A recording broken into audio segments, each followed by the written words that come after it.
Hello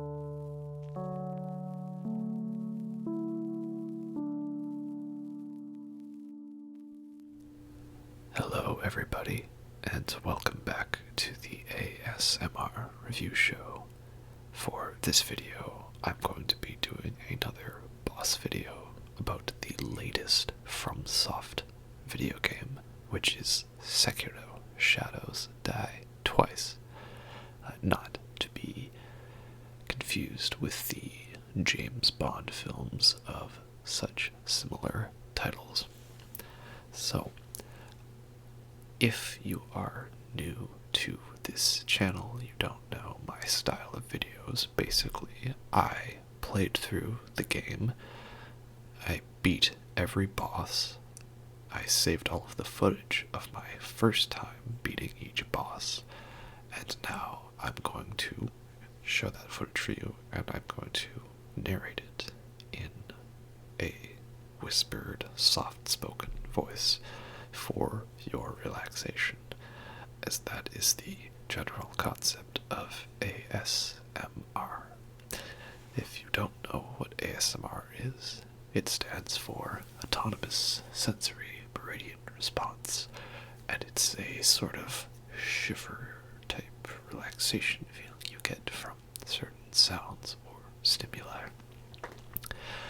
And yeah, let's get into it. So, Sekiro is similar in style to other FromSoftware games, such as Dark Souls and Bloodborne, but the main idea of this is that it is taking place in a feudal Japan setting. Don't mind me, I just cracked open a cold one. Who knew that strawberry milkshake beer could be such a good thing? Anyways, so Sekiro, it takes place in this age of Japan, the Sengoku era, where the Ashina clan has staged a military coup of the region, which we see here. This is Isshin Ashina claiming victory over General Tamura, I believe. But years later, when the story takes place, we see that the clan is falling to other forces. So, kind of similar intro to Dark Souls. This idea that we have an intro to the game where we see a couple of bosses that are going to really wreck us up. And there's a dying, decaying world, just in a different sense from the dying, decaying world of Dark Souls. So, here we see our main character, our Shinobi, the wolf, as he is sort of taken in by the owl father.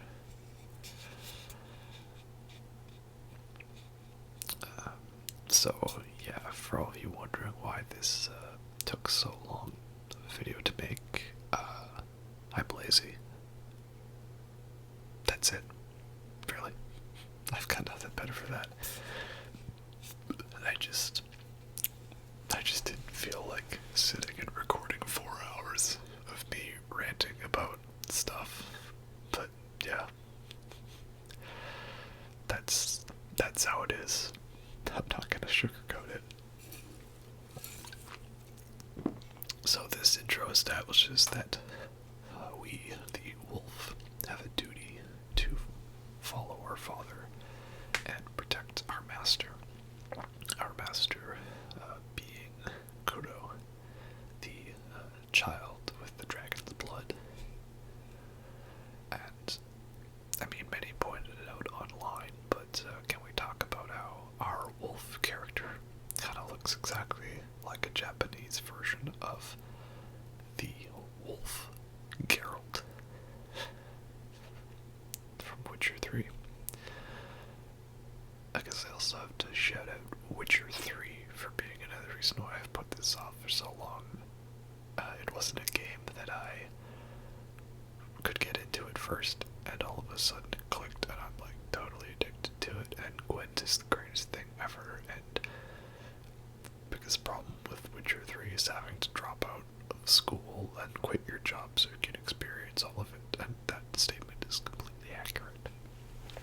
But I'm sure I'll find another way to, completely not talk about the video at hand and talk about something else entirely instead.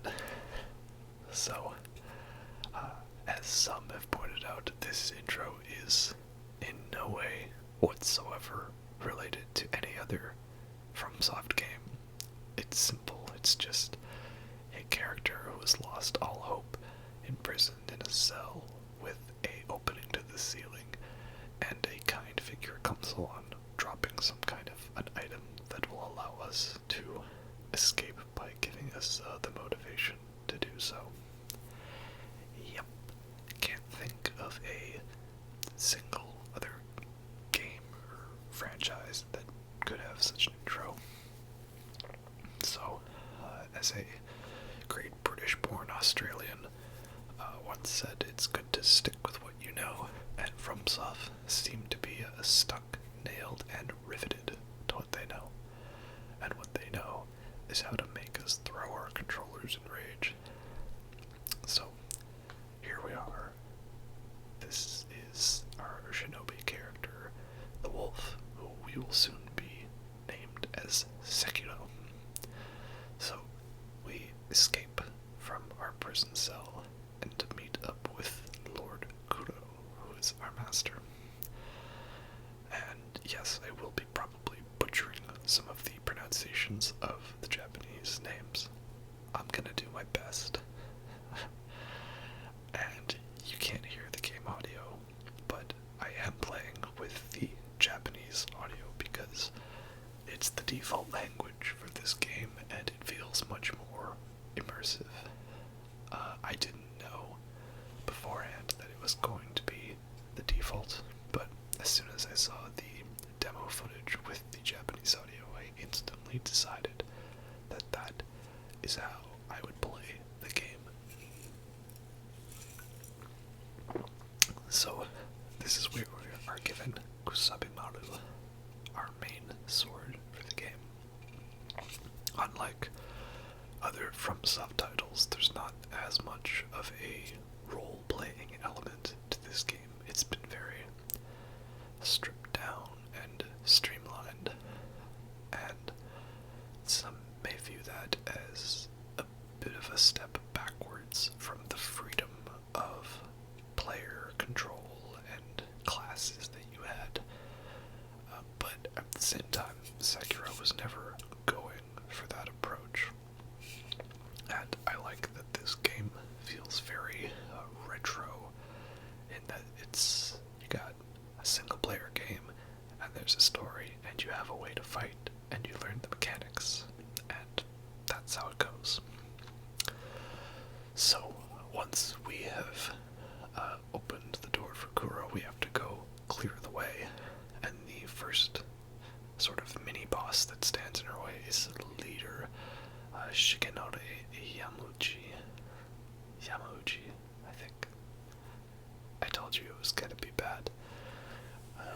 He's basically just a quick tutorial for the idea of blocking and counter-slashing.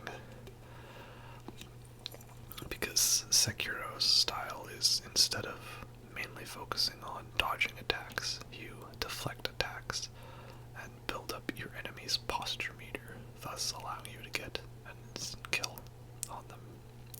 So, he's basically a stepping stone, he's nothing much, he should be easy.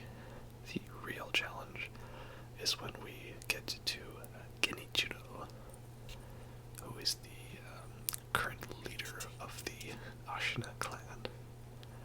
He's our main nemesis throughout the story, and he wants to restore Ashina to its former glory.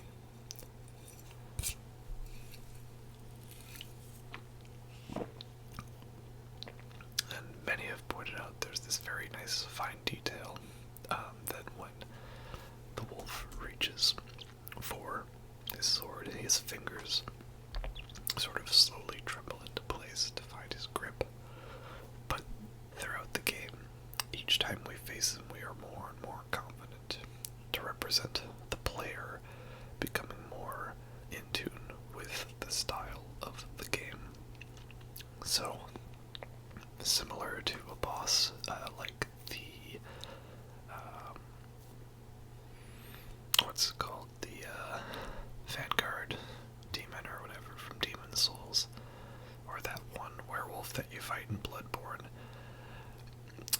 this is a fight you're pretty much meant to lose. I did try my best, and by best I mean I lasted about 17 seconds, which is probably about average for this boss. So, you cannot win this fight. Basically, even if you are good enough to defeat him, the cutscene shows you losing anyways. So after I beat the game and I understood the mechanics better, I came back in New Game Plus to this fight, and I was able to beat him. But basically all that happens is you're about to beat him, and one of his ninjas, the Nightjar, sends a shuriken your way, distracting you so he can get the blow on cutting off your arm. Although we do miss out on the much memed line, a shinobi would know the difference between honor and victory. So yeah, now we are a completely unique character because we are missing an arm. There is no other character in this game that is missing an arm. We are absolutely special. Or not. We'll get to that later.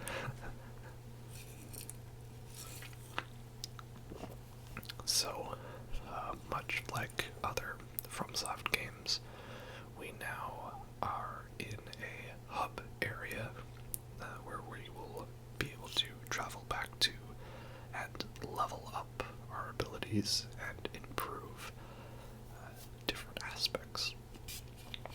So, this other guy over here is the sculptor, also known as the orangutan, or Sekiro. No, not Sekiro. Sekijo. Because Sekiro, her name, is meant to mean a one-armed wolf. So Sekijo is one-armed orangutan. We'll talk more about that later. So now we have a special prosthetic arm that can do cool things like a grappling hook and stuff. It's a bit of a common trend now to have things like that, but I really love the way that this prosthetic arm was implemented into the game, because there's so many unique abilities and upgrades you can have for it, and so many special ways that you can use it in different fights.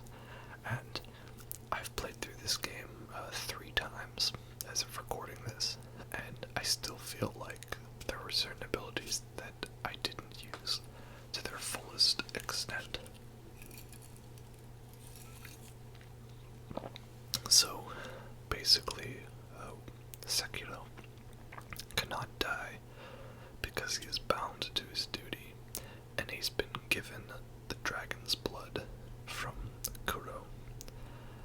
Kuro's dragon's blood allows us to resurrect, but resurrecting will spread dragon rot because our blood is stagnated and we must take a life force from the NPCs around us. So this is General Naomori Kauralada. Naomori Kauralada, I believe. So this is a general enemy that is an enemy that is a general who you will fight many times in the game. And he is an important teaching tool because he teaches you about blocking and deflecting, but also he has unblockable attacks. See, when the red kanji appears, you have to determine whether the attack is a thrust, a sweep, or a grab, and dodge in the proper way. If it's a thrust, you have to sidestep it or do a Makiri counter, which is an ability you unlock.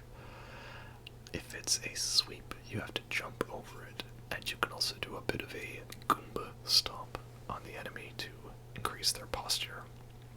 And if it's a grab, you simply have to dodge out of the way.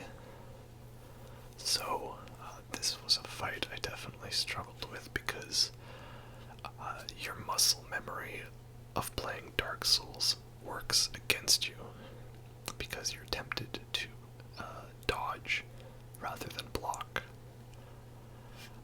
But he's also a tool in that there's a lot of enemies that you're able to get stealth kills on, and that is key. Stealth is very important in this game. I love the way that they implemented it. It never really felt overly forced. So you want to do whatever method you can to make the fight easier because you're a shinobi. You know the difference between honor and victory. So this next fight is a shinobi hunter, Ashina from Misan. And basically what the best thing to do with a lot of the mini bosses is to run in and kill as many enemies as you can, run away and de-aggro the boss, and then go in for the stealth kill. This fight is one to teach you about Mikiri counters because he used a spear, so there's a lot of thrust attacks. As you can see, at the time I was pretty bad at dodging thrust attacks. Again, this is my first playthrough. It's not perfect, but I feel that this footage will teach you the ways you can improve, a sort of a what not to do. So if you're good, you can sidestep the swipes, but also you can Mikiri counter them. This is an area where what you have to do is find a old woman in the main Ashina outskirts, and she gives you a bell that allows you to travel back in time to a memory of the Hirata Estate, where it was raided by bandits and shinobi hunters. So here I'm about to fight the next boss, Juzuo the Drunkard. I've already cleared out some of the enemies, and I'm waiting for him to de-aggro so I can get a stealth kill on him. The important thing to remember is there is no such thing as cheese in a FromSoft game. That is exploiting enemy AI. I mean, I guess if you get technical about it, you can find certain things or certain ways, but I haven't done anything that's like glitches. I went in, I killed enemies, I ran out, de-aggroed them, and then came back and killed some more. So, this is a game where you want to be inventive. There's also this guy here. He's the closest you get to an NPC summon in a fight. Nogami Gensai. He's a fellow Ashina soldier, or another shinobi, I believe. He fights with the Ashina style. So, he can help you fight Juzuo. Juzuo can be very tough because he does a very large attack with his overhead swings, but he's also pretty susceptible to being lit on fire. So, this was definitely a fight that I probably could have improved on without relying on cheese tactics or an NPC. But with him, again, I recommend with any mini-boss, do whatever you can to, pull enemies away or do things like that, so that you're able to find ways to make the fight easier. The one thing that Democracy pointed out, because shout out to him, he's my biggest inspiration for these videos, is that if you kill everyone and then go talk to him afterwards, he basically runs in all Leroy Jenkins like he was the one that did everything himself. It's pretty good. And we progress further into the memory of Hirata Estate to this sort of hidden area where we are told we will face the master of illusions. And that is, of course, the potential wall that many people face, which is Lady Butterfly. This was a fight that it didn't make me rage quit, but it made me leave it for a while, and then come back when I felt I was better equipped. Which is funny because apparently, if you're just really good at doing side steps, you can totally abuse the AI of Lady Butterfly. But I've never felt I was able to get that flow down. It's the interesting thing about Sekiro is that it is a tough game, but if you know exactly how to do specific exploits, almost every boss can either be skipped, cheesed, instant killed, or locked in some kind of loop to kill them easily. I think it's Distortion, whatever his name is, the guy who speedruns all this stuff. He's got it down to being able to speedrun this entire game in 20 minutes. The time it's taken me to get to this point in the video is the time it took him to beat the entire Sekiro game. Because there's just certain things you can do with enemy AI. So, I try not to use those, unless I get frustrated. We'll get to that later. So, Lady Butterfly is the ultimate test for being able to do proper blocks, deflects, and counterattacks. The trick with Lady Butterfly is when she's up in the air, she's very susceptible to the shuriken prosthetic. So the trick is to be incredibly relentless with your blocks. You continually attack and block and keep the flow going to build up her posture. Because later on, we will find bosses that their posture can regenerate almost instantly if you've not done any vitality damage.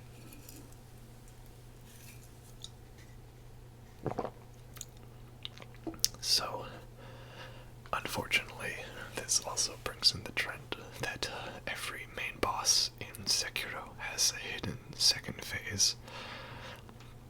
Usually they tell you right on the top that there's a phase 1 and that's it, but nope, this game really messes with your expectations. So, Lady Butterfly has this whole second attack where she disappears and summons a bunch of phantoms, but it's funny, this is the one fight where I just stuck to her like glue, and she never used that attack. So, perhaps I did manage to find some kind of cheese with the AI, but hey, I'll take it. It's better than running around and having all these phantoms and butterflies flying off on you.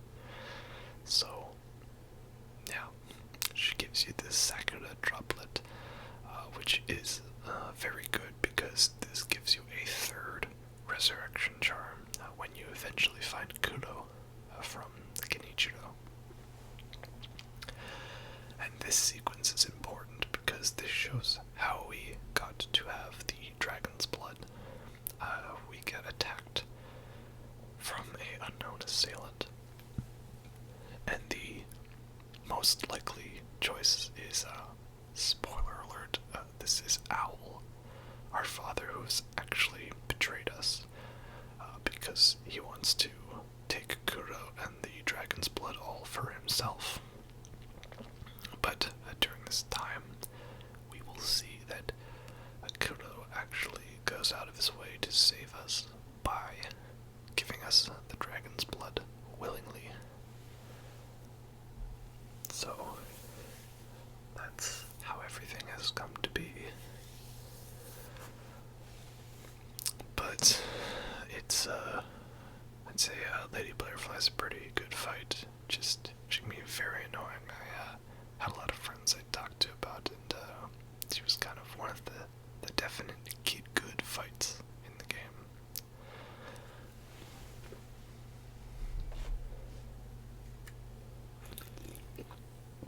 So, by this process, we are now able to resurrect.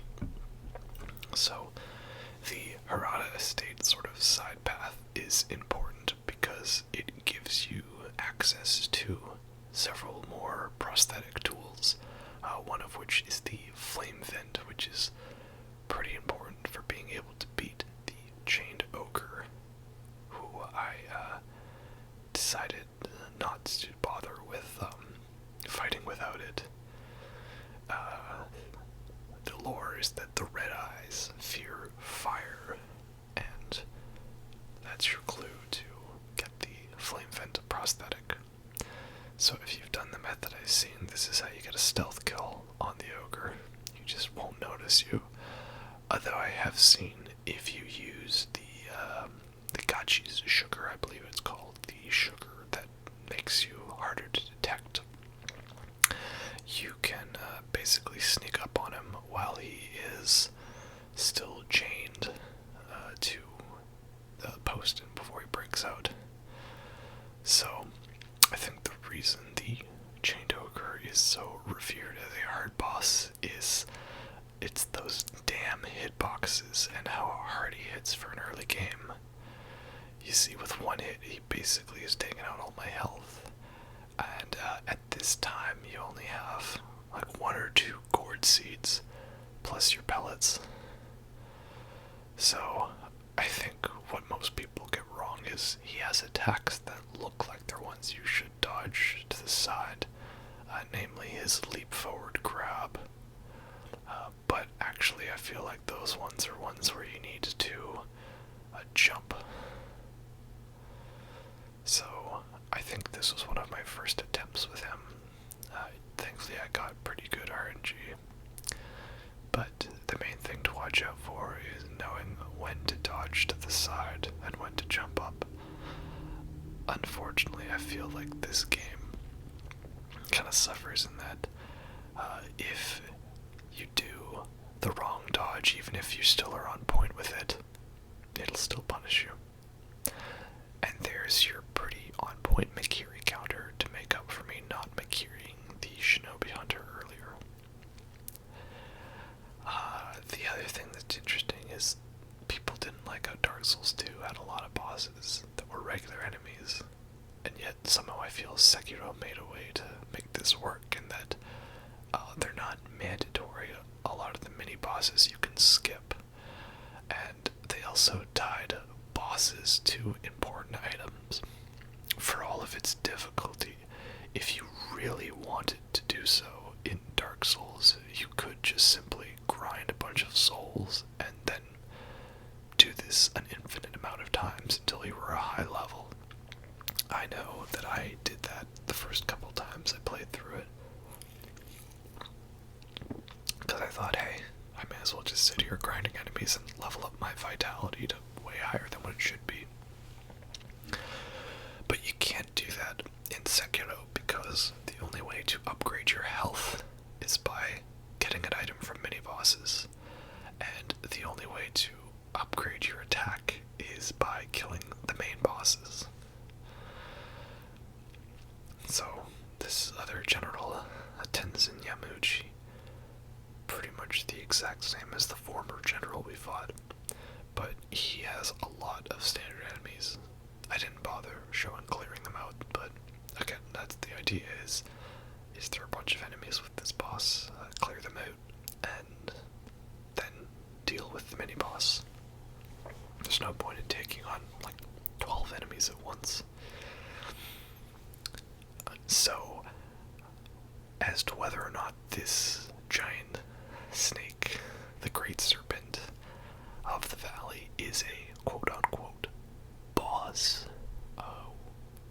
it's a cool set piece, and it's amazing, and I was so excited to go through this part just from seeing the first glimpse of the trailer. So, I'm including it in my video because I can.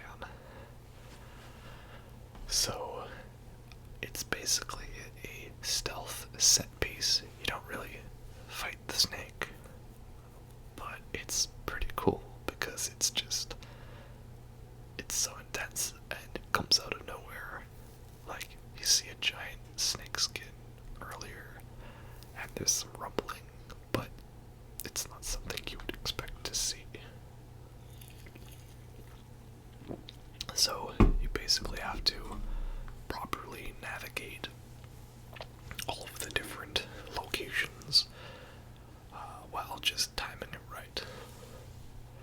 And there are proper ways to speedrun past the snake before it gets to all the different stages of where it's going to be tracking you. But obviously in this part it's my first time, so I just decided to go with the flow to it. Random side note, is it just me, or has my Canadian accent gotten a lot stronger lately? For all those you didn't know, I'm Canadian, and I just feel like I'm noticing it more. That I have a Canadian accent, which is funny because, normally you have an accent, you don't notice your own accent. People have to point it out to you. I met this Scottish girl, she said apparently I have a slight Newfoundland accent, which is weird because I've never been to Newfoundland in my life. It's probably pretty cool, They got some cool buildings there, and they got some cool slang, like, what's after happening now, eh? Which, what's after happening now, eh? Basically means, what's going on here? Anyway, if I do enough Canadian ASMR, can I tag this as a specifically Canadian ASMR video? We're just, we're hanging out, and we're having some good beer, down at the pub, and, well, if this is Trailer Park Boys, would be like, oh, it'd be great to have a couple of smokes, grow some dope, just, having out, great protein, play some hockey. Anyway, okay, back to talking about the giant snake. About the giant snake, yes. Not Canadian-ness. See, this is what happens. I have to have many things to be prepared to talk about during these videos, because they're 4 hours long. Okay, anyway, so you sneak along this wall here, and very carefully you enter the pelican, just this little bit here. And it's interesting because this kind of ties into this idea that, like, you're offering yourself to the snake, and there's that weird assassin from Senpu Temple who's all like, he wants to offer himself to the snake, and he's creepy, so we kill him, of course. But this lets you get the sweet stab on the snake. But this is not the last time we will be seeing him. So I kind of panicked at this point. I was like, what do I do? What do I do? What do I do? So you run, and you try not to get hit or mess it up like how I missed the jump, because you might nearly not make it out alive. Because that snake, he is a little bit pissed at us.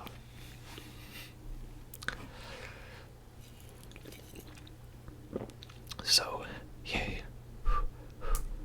Safety. It's fine. We're fine. It's all good. We can move on to much better, brighter futures of less death and sadness. So, that is a boss arena, if I have seen one, and I've seen a few, so I think I would know. Also, shouted at this game for having no fall damage. And you can't hear it right now, so I'll do my best. And that is, my name is Gyoubu Oniwa. As I breathe, you will not pass the castle gate. Anyway, that's the best I can do. I mean, but seriously, you should really.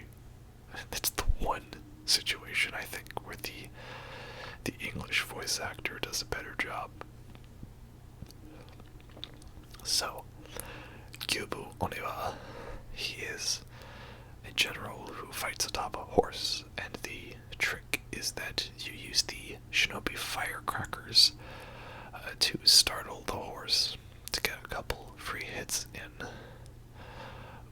you also want to make use of the grappling hook to close the distance, and if you overdo the firecrackers, they become less effective. It's nice because throughout this game, you have moments to eavesdrop on conversations, and usually those tie in to hints about ways you can fight bosses or defeat them if you are paying attention. So that's the main hint, is that the horse is scared by the firecrackers. This is my first time fighting him. I was surprised I did as well, because I don't really think I got good yet at this game. I kind of feel that until I had to fight Genichiro, I was just fluking my way through it all. The other thing that makes this early game tough is you have limited healing. You think in Dark Souls 1 you get 5 Estus flasks, but if you upgrade the bonfire you get 10.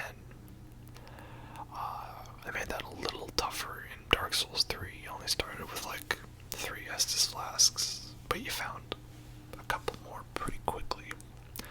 But here you get like 1 healing cord, and it heals like what seems like barely a quarter of your health, and every enemy hit takes like at least half your health. So you have to use all your healing items to heal from 1 hit. So I think that ties into the difficulty. It's a matter of having a new mechanical system and really limiting your ability to stay alive. But yeah, this is a really great fight, especially at this stage in the game when you've mostly fought mini bosses that haven't had as much substance. This guy's truly great. And don't forget that finisher death blow at the end. I have a feeling that FromSoft deliberately added those to troll all of the streamers and the Twitch streamers who were instantly like, oh, I got his health to 0, time to celebrate and read my Twitch chat. No disrespect to any Twitch streamers. That's just the vibe I get. So he gets us the mechanical barrel, allows us to further upgrade our prosthetic tools, and just many different variations of them. So yeah, great fight. Moving on, next we have the Blazing Bull, which apparently was really tough for some people, but I found as soon as I kind of got down a strat that he was pretty easy to defeat. The trick is this is a fight where I try not to lock onto him, because I sort of just like free run around, and rather than wait for him to come to you, you go to him. The bull is also scared of firecrackers, and you should use that to your advantage. But of course, the more you use them, the less effective they become. Yeah, so you'll see, instead of me waiting for him to charge and dodging, I run after him. So by the time he's turned around to charge, I'm already behind him. So obviously you can't tell, but I'm doing some kind of weird claw grip with my character. I've got mentally picture this.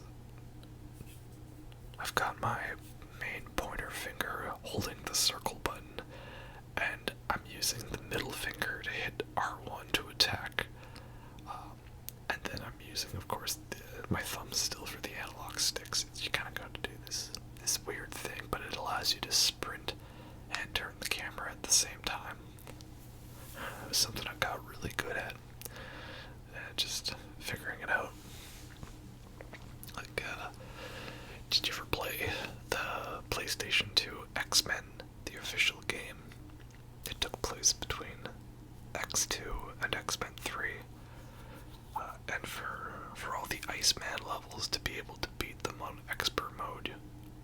basically had to be going at full speed, which required you to hold down X, but you still had to shoot at enemies, which required you to be pressing the square button. So I kind of got good at being able to hold the sort of lower part of my thumb over the X button, and then being able to still tap the square button with the tip of my thumb. It was some kind of weird dexterity thing. I shouldn't say that word. We don't like to say that word in FromSoft games. Anyway, the main point with Blazing Bull is that you want to stick constantly to that booty, just like classic Souls, so that you don't have to worry about him charging you. Though I did find that if you actually time it right, you can block his horns. There's a lot of attacks that I did not realize in the first playthrough are actually blockable. Like, there's so much more you could block than you think. It's actually a very great strat. And this kind of ties into the level design of the game, this next point, but I like how many bosses there were, because it kind of felt like you'd have a boss fight, and you'd go through one area, and then you'd have another really good boss fight right away. And this game felt like there was no filler, like no space was wasted, nothing was stretched out too long. I felt like this game was the perfect length with everything, and there wasn't ever any areas that felt just very annoying to go through. It was really good. So this next strat, I call this the video game Damaki strat. Damaki, of course, is the greatest video game billionaire of all time. Obviously, because he owns all 3 copies of Knack. Knack, of course, being the greatest game of all time. Remember, enemies will hear you from thousands of miles away. So what you do is you go up to them and you just do one of those. Then you gotta go up a little closer and you lock on, and then you do one of these, and then you go up a little closer, and you just gotta. This is the tricky part here. Okay, so you gotta focus, and then you do one of those, and then there you go. That's how you do it. There you go. You're ready to fight the boss. So, yeah, it's a donkey reference, of course. So, now that we've done the super elite strat, you gotta go up onto the roofs here, because you're able to get by and get behind him and get a stealth kill. Again, this is not cheese. This ain't Skyrim. We don't have like 500 wheels of cheese sitting around in our pockets. No. You want to use your ingenuity as much as possible to find ways to make fights easier. And that especially comes into play in some of the later mini-boss fights. So this is General Kulon. How do you say it?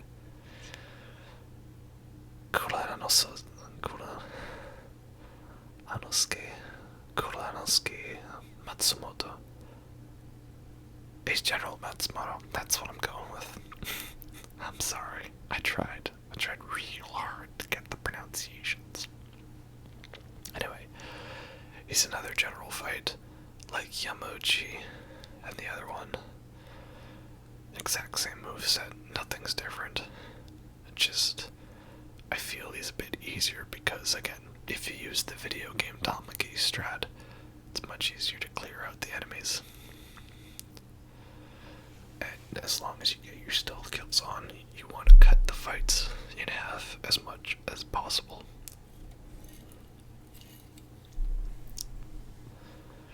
So, once we have progressed through Ashina Castle, this will get us to Ashina Elite Shinsuke Saze. And he can be really annoying, because he has the quick, Ashina cross attack, and if your deflect is not perfect, 1, you'll die instantly, or 2, you'll still take a bit of chip damage from not perfectly blocking it. And he's pretty good at getting in there quickly to stop you from healing. So basically, it's a matter of, can you properly time that 2-tap block? Yes, then you're good. Can you not? Then you're gonna have a bad time. So we make it through to the top of Ashina Castle, and thus we come face to face once again with Genichiro, our sworn enemy. So at this point, he is checking in on the health of Lord Isshin, his grandfather, the victorious soldier we saw in the intro. So, Lord Isshin is very close to death, and that is Emma, who is sort of a bit of a neutral double agent. Her allegiance seems kind of split. She appears to be helping Genichiro, but also she primarily serves Isshin Ashina, who is not the biggest fan of Genichiro. Kuro, of course, refuses to help Genichiro. He's seen the damage that fighting for his blood and his power causes, and he does not wish to inflict this on others. And of course, this is where we go, importantly, hello there. And then he turns around to say, General Shinobi, because that's our name. It's Shinobi-wan Ganobi. So yeah, prequels, references, right? That gets me points, right?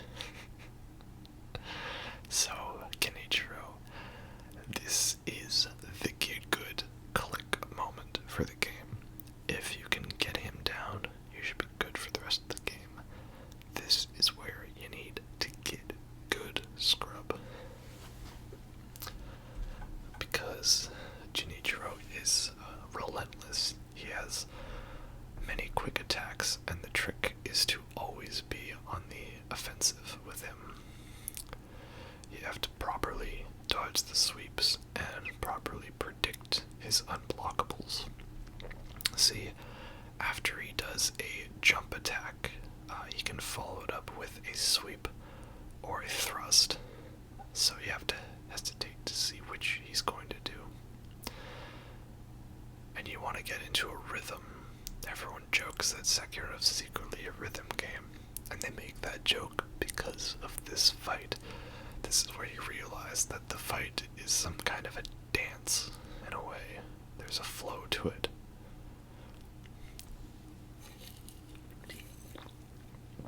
And of course, like every Sekiro fight, there's a secret hidden phase to it that it doesn't tell you about. And unfortunately there I found out that even if you're to his entire side, if you jump instead of sideswiping, you get counted as being hit by the attack. And I still was in the bad habit of not properly carrying. Another tactic to keep in mind is that in the exact opposite of Souls games, if you hold your sword up, like if you're holding your shield up, your stamina, your posture regenerates faster. So it can be advantageous to take a step back and regenerate your posture, especially so that you don't get posture broken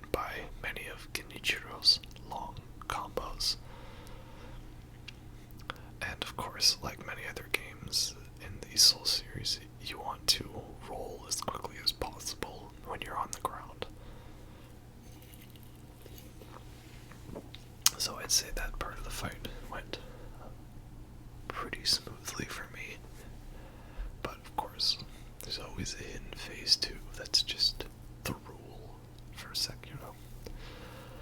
You know, I mean, I knew going in that the Guardian Ape had a hidden second phase, but like, if that catches you by surprise at that point in the game, then you have clearly not been paying attention.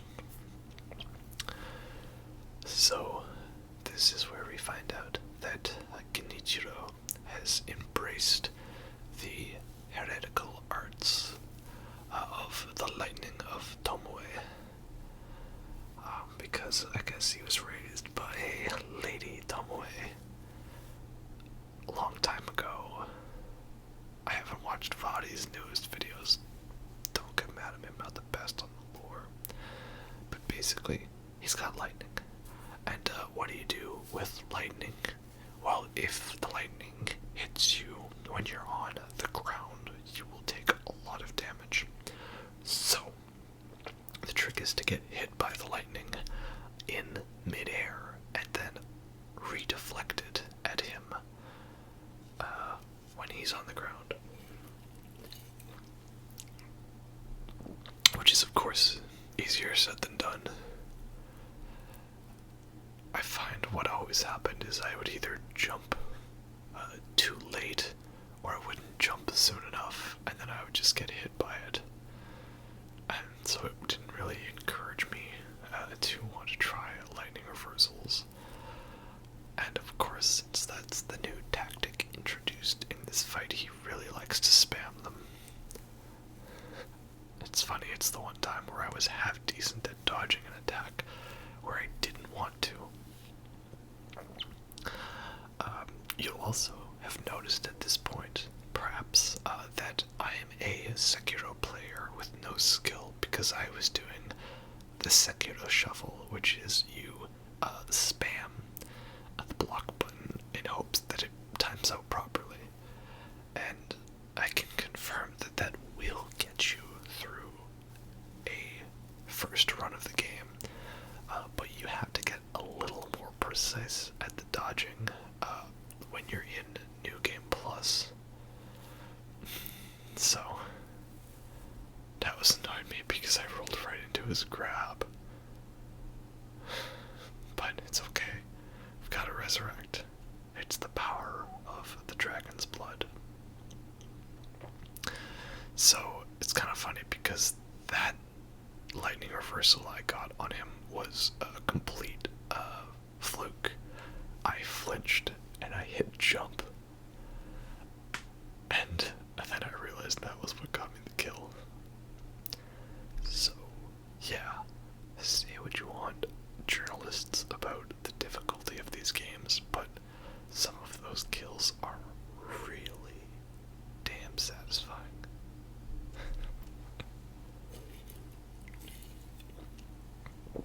So this gives us the Blood Smoke Ninjutsu, one of the coolest abilities in a game. It's like, hey, what do we do to do an extra ninja move? Oh, I know. Let's just create a cloud of blood from this guy's neck. Like, how metal is that? Just, oh yeah, no big deal. Just stab some guy in the neck and created a cloud of blood. And, you know, I just used that to hide my things so that I could get them and stuff like that. But, yeah, that's just how I do it. So, this is, of course, as I mentioned earlier, it's Emma. And her ultimate service is to Isshin Ashina and the Divine Heir. So she is willing to help us so long as we help her. But, of course, as we can see, Genichiro is not fully out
this fight is a piece of cake? Are you like me at this current stage in the game, and did you answer no? Then get ready to get wrecked, son. So, Shichimen Warrior is interesting because he's the ultimate example of, if you have the right abilities, he's a joke. If you don't, he's very, very tough. So, basically, the status that he builds up is terror. And terror is similar to a curse in Dark Souls 2. The meter fills up, you insta die. You did. So, what can you do to stop this? Well, there are pacifying agents that heal your terror and increase your immunity. And you can use the Divine Confetti buff, which makes it so you inflict more damage to the terror-type creatures like the Headless and Shichimen Warrior. It also allows you to attack through their energy blasts. And it's one thing that they changed with a patch, but this is after I played it. But unfortunately, Divine Confetti is rare as dirt in earlier stages in the game, so I was not tempted to use it. But if you wait to fight the Shichimen Warriors when you have the Phoenix Lilac umbrella, that umbrella makes you immune to these terror blasts. So what do? You stand right up in his face, you open the umbrella, and then you use the, shoot, I cannot remember what it is called. There's an ability where you absorb energy into the umbrella, and then you can attack with a charge that is basically redirecting the attack back at them. You do that, and combine that on the Shichimen Warrior, makes him a lot easier, so that's my Pro League strat. The other thing you want to do, there is a combat art called the Anti-Air Death Blow, and I believe it's purchased from Black Hat Badger. Not exactly sure. But what this allows you to do is get a insta-kill on any enemy, even if it's a boss, if you attack him in mid-air. So, I think I may show that later on the other Shichimen Warrior I fight. But basically, if you get next to him when he's up in the air shooting out some of the orbs, you can get an insta-kill on him, no matter what his health is. So if you time it right, you could potentially just, like, make the fight an absolute breeze. Unfortunately, I don't think I had that ability at this time, or I just didn't get the timing to work out. But this fight and the Headless fights also showcases another thing I love about this game, and that is that you can pause it. I know that's crazy, right? You can pause a FromSoft game, and you don't have to worry about, potentially being attacked. It's crazy. So, I like this because it's a lot easier to use consumables and items, because, you don't have to fill up your item bar with items. Instead, you just pause the game and use it from there. And is it annoying because it breaks up the flow of gameplay a little more? Yes. Is it absolutely useful in your survival against a really tough series of enemies? Yes, absolutely.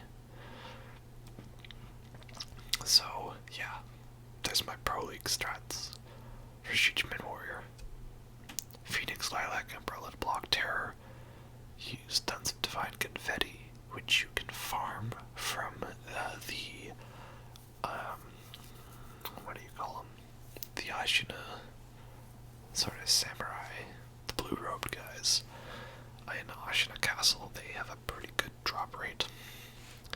And that's how you do it. He also gives you the ceremonial Tantao, which is basically, it's like the idea of converting your health to blood vials. So, this here is a mini-boss with a bit of a reputation. And that is, wait for it, 7 Ashina spears, says Shikibu Toshikatsu Yamauchi. He is Mr. Long Schlong over here with that giant spear.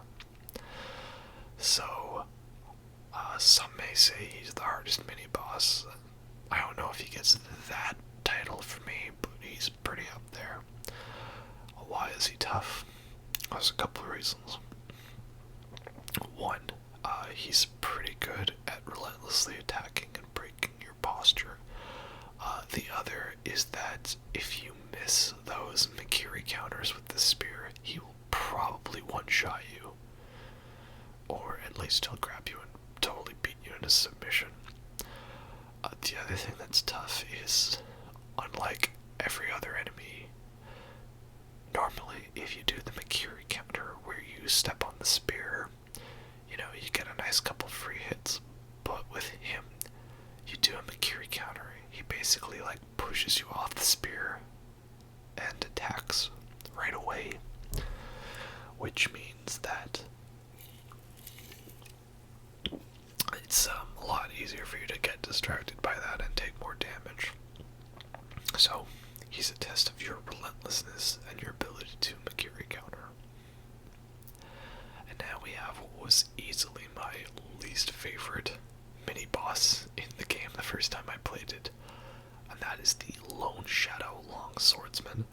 Now, why do I hate these guys? Well, one, apparently with this guy in particular, you can get a stealth kill on him by dropping from above, but I could not get the precise angle to work, so I just ended up fighting him head on.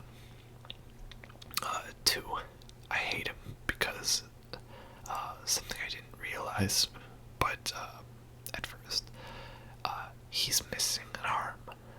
So your whole idea of being a unique samurai with a missing arm and a regenerative ability, it's like, yo, look, you're missing an arm. This guy's missing an arm. That dragon's missing an arm. Everyone's missing an arm. That's just how it is. It's how we do things around here. So that's kind of annoying. But then also, they have such erratic movements and patterns, it just feels hard to predict and figure out the way that they're gonna go. So that's annoying. But the final thing that solidified it for me is that there are so many of them you have to fight. You've got this guy here. There's at least like 3 of them later on in Ashina Castle or something like that. But also, there's so many of them as regular enemies. You basically go through a castle full of them, and then fight them all as regular enemies, and then go into a room where one of them's just another enemy. It's very, very annoying. It feels like the worst ideas of the copy-paste redo bosses in Dark Souls 2.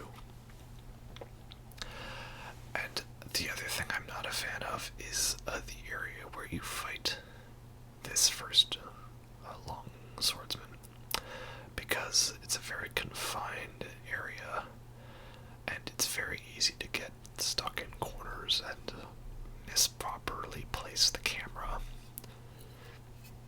So it all contributes to an experience that I felt was more of a slog to get through than something that was actually fun to overcome.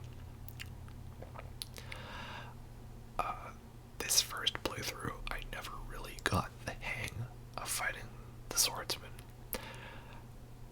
Later on in the second playthroughs, I kind of got the hang of it a little more, but I still find them more annoying than entertaining.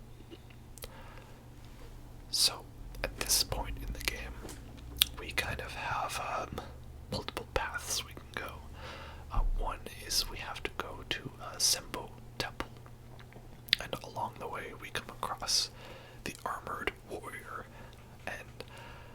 gotta say, I love this guy so much because it's like the whole thing in Dark Souls is that you fought a lot of dudes in armor, right? And this guy's name, Armored Warrior, it's literally dude in armor. And he's just so out of place in this because the idea is that he has sailed to this foreign land to save his son. And that's why he screams out, Rob. Oh, he didn't do it. It's probably because I hit him on the way down that he didn't say it out. So, I'll do one here for you right now. He falls down and he yells out, Robert.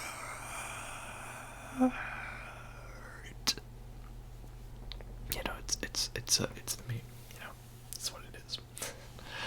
Anyway, he's great. He's a random dude in armor in the middle of a random Japanese samurai fantasy thing. So it's great. I love him. But also still to do with him.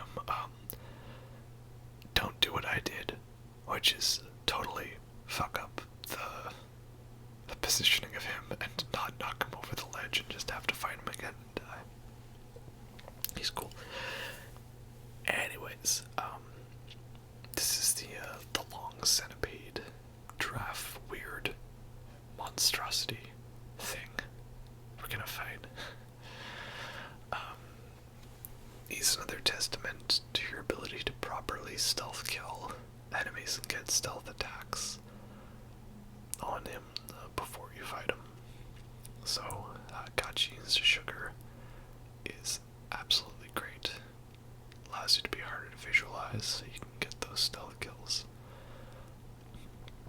So, long arm centipede. This guy is a parry test. And what do I mean by that? He is a PvP R1 spammer. So what do with an R1 spammer? You parry them. And you dodge the sweep. And that's it, really. I think the only challenge that can come from this fight is not having great positioning with the other mini enemies in the area. And while we're here, can I just say, I never realized this, but in almost all of my Dark Souls videos, I used like the most generic armor set that the noobs use. Like in Dark Souls 2, I used the Drangleic armor with Fengarl's helmet, and in Dark Souls 3, I used the Fallen Knight set, and in Dark Souls Remastered, I used Quelaag's Fairy Sword with the Sealer's set, or whatever it is, the red sort of mage outfit. And I realized that somehow in 3 different games I used like the most generic, every noob picks this because they think they're so cool in original armor. Like, maybe it's a little late in retrospective to like fix it, but like I didn't know that was a thing. I swear I'm like original, I guess. I don't know. Originality was never the best feature. Anyway, back to Sekiro. This is the folding screen monkeys, based off of the idea of see no evil, speak no evil, hear no evil. The 4th hidden monkey being do no evil, less talked about, so that's why he's hidden. So, it's a puzzle boss where you have to find different ways to figure out ways to get around the monkeys. And the first thing you do is turn around and kill the do no evil monkey that is hidden behind you. I kind of had a bit of an idea about how to do this fight going in, but the thing that tipped me off is I was wearing headphones and I like heard something standing behind me, so I just instantly attacked, and there it is.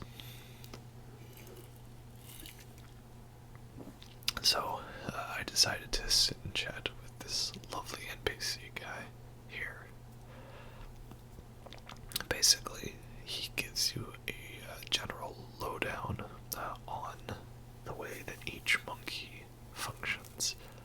They're all balanced out by their different senses. There's a monkey that has really good eyesight, and he makes a lot of noise to alert the other ones. And then you have the other ones that have really bad eyesight but good hearing. So there's this sort of a way you have to find ways to sneak up on each one and properly deal with them. And there's many things you can do by ringing bells or opening doors to blow out the candles in a room to make it darker. But I feel like I didn't really do any of those. I feel like I kind of just ran around hoping to eventually get them on a path that I could take. The one thing you have to watch out for that's a big danger is with each monkey you kill, there will be more terror monkeys that spawn. And those, of course, will, build up your terror meter. And if you get terror, you die instantly. So, that's your biggest concern. And it's funny because I know there's special speedruns to do this where you turn around, you jump here, press the firecrackers here, it causes the one move here at a 47-degree angle and thus be afraid. What was interesting was I somehow managed to sneak up on this guy. Or at least I thought I did. I totally missed my opportunity. He did not know I was there. It's just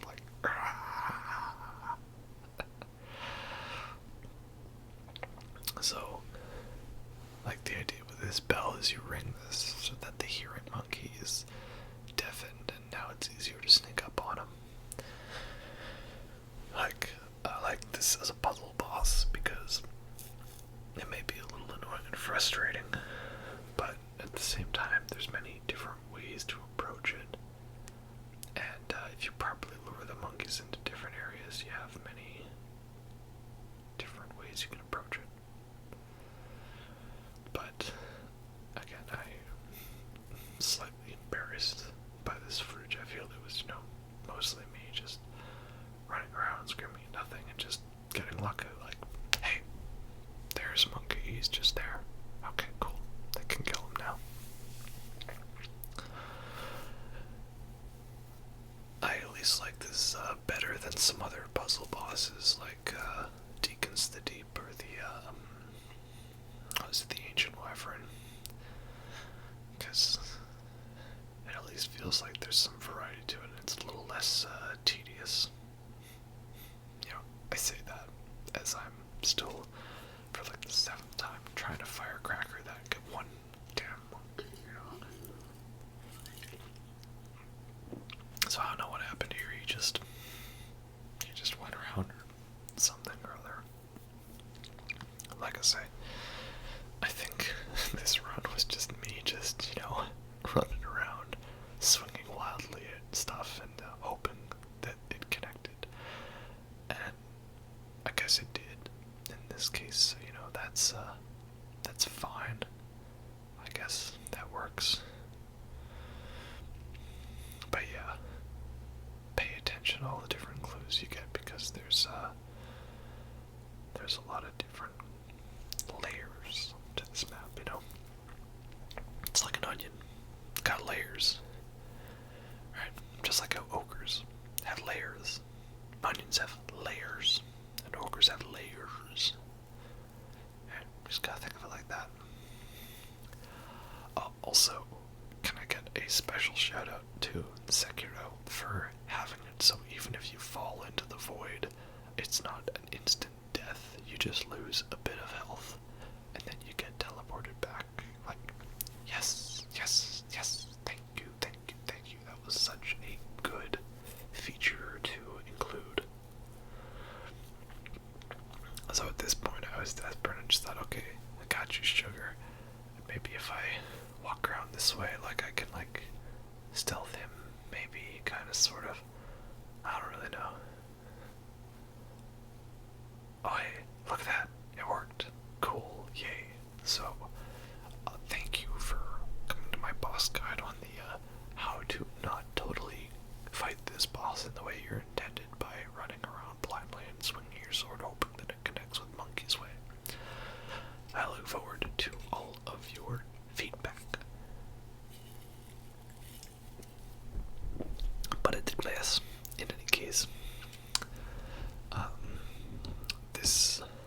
against the monkeys now allows us to access the other divine child.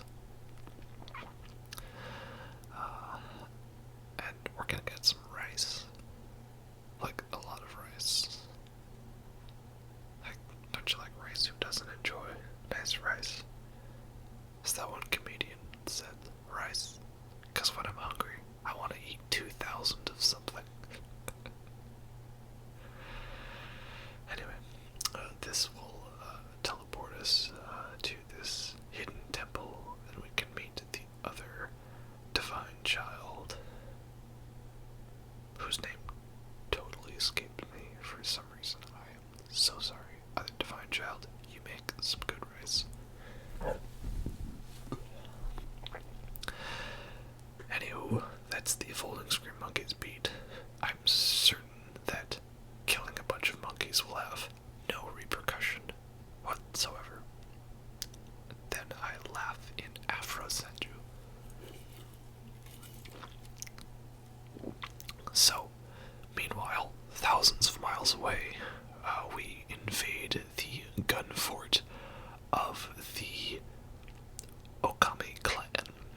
And this is what I love about this game, because there's this whole world and lore about these Princess Mononoke leper, super badass female sniper clan, and it's all just like background detail, a tiny chunk of a much larger game.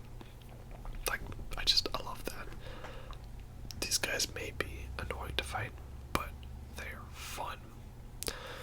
So this is Snake Eyes Shirafuji, and if you use the piercing blade, the poison blade, the Sabimaru, I believe it is called, this will really help you in the fight, because the Okami wolf clan, they are very susceptible to poison. It's interesting because I look back at this fight and realize it's not nearly as tough as I thought it was. Yet, for some reason, this gave me a lot of trouble, which made me resort to just, spamming the poison blade. But yeah, that poison blade is pretty good, right? Look at that posture rise. Apparently, if you do things right, you can also perfectly cheese out the timing with a Ichimonji double. But also, you have to watch for that grab, because it's got a pretty generous timing and range, and you can block it, but it doesn't seem to happen at the time that you would want. Honestly, I love this gun fort segment, just like the level design, the lore, and the pacing to it. And later in the gun fort, we fight another long-armed centipede. This one's long-armed centipede giraffe. And again, he's just the ultimate testament to why you want to just, parry him. I don't know why I tried to use the Sabimaru on him. I mean, again, he's an R1 spammer. What do you do with R1 spammers? You parry them. You're guaranteed to get a parry on him. This is the one guy where you don't even have to put any thought into the parry timing, just literally spam the block button. So that gets us access to the sunken valley, and oh, would you look at that, who's back? It's our giant snake friend. I'm sure that he's totally fine with us poking out his eye, but he's actually not, unfortunately for us. So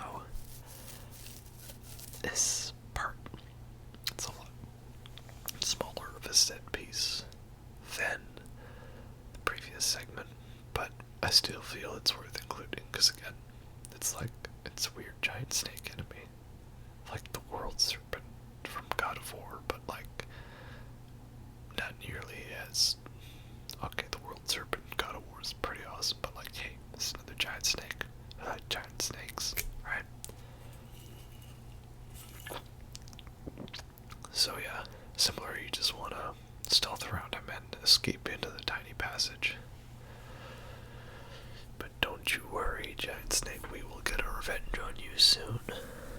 So, in a completely different twist on the ancient wyvern concept, this boss, we get really high above and we kill him in one hit by stabbing him from above with a sweet finishing move.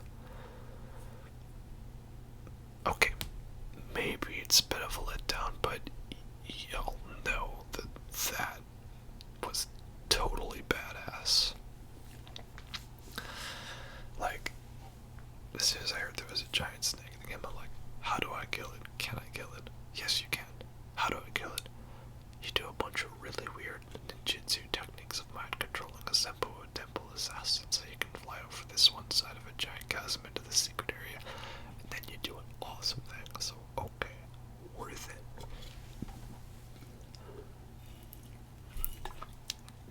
And now, of course, we come to the most annoying, infuriating mini-boss in the game. That is, of course, Headless. This guy, man, this guy. I mean, here's the thing.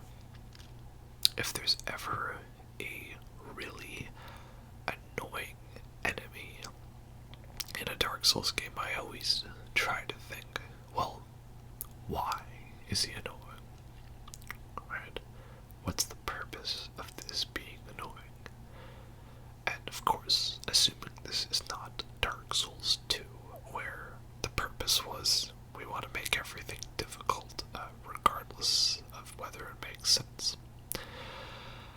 And I hate Headless, which is why I love him. Because Headless is meant to be the scariest thing in this game. He's meant to be absolutely terrifying. And he is. Why is that so? Because he has attacks that not only do high vitality damage, they also do very high terror damage. And terror is, of course, an instant kill. He's also annoying because you have to use Divine Confetti to get any remote sort of damage on him. And of course, Divine Confetti is rare as dirt for a good chunk of the game. So, you put that together, a monster that has an insta-kill technique, and he's very strong, and you need a specific item to beat him. It's all a recipe for an absolutely terrifying monster. And he also has a cloud of fog that slows you down when you're nearby. And when he teleports away, sometimes he randomly does a grab move where he literally rips your spine out of your back. Which is some kind of weird, like, Japanese nightmare tale or something. I don't know. I also think it was really unfortunate. I'm pretty sure my pacifying agent ran out literally the second before he killed me. Like, this guy is absolutely insane.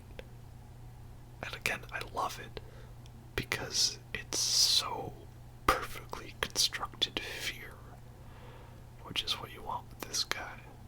Like, I know there's a lot of people who hate Irithyll Dungeon in Dark Souls 3, and I gotta be honest, that's one of my favorite areas in the entire series. Now, I know what you're thinking. Tars, you're some kind of crazy masochist, aren't you? And yes, absolutely. But also, it's like, you have to go through the crazy, insane darkness to be able to get to the light and the reward at the other side. There was the, messed up spine grab thing, whatever that is. I'm so glad I didn't die there. I would have wasted my Divine Confetti for nothing. So, you have to get Headless, and you want to feel this oppression, and you want to overcome it. And that's what FromSoft games have done so well. So yeah, Headless, they absolutely nailed it in the worst way possible, of course. Like, again, I'm not saying I love this boss, like, I hate him, but that's the point. He's a complete, like, he's the ultimate package on absolute hate. He's meant to be this way, and they totally nailed it. Like, can I fault them for that?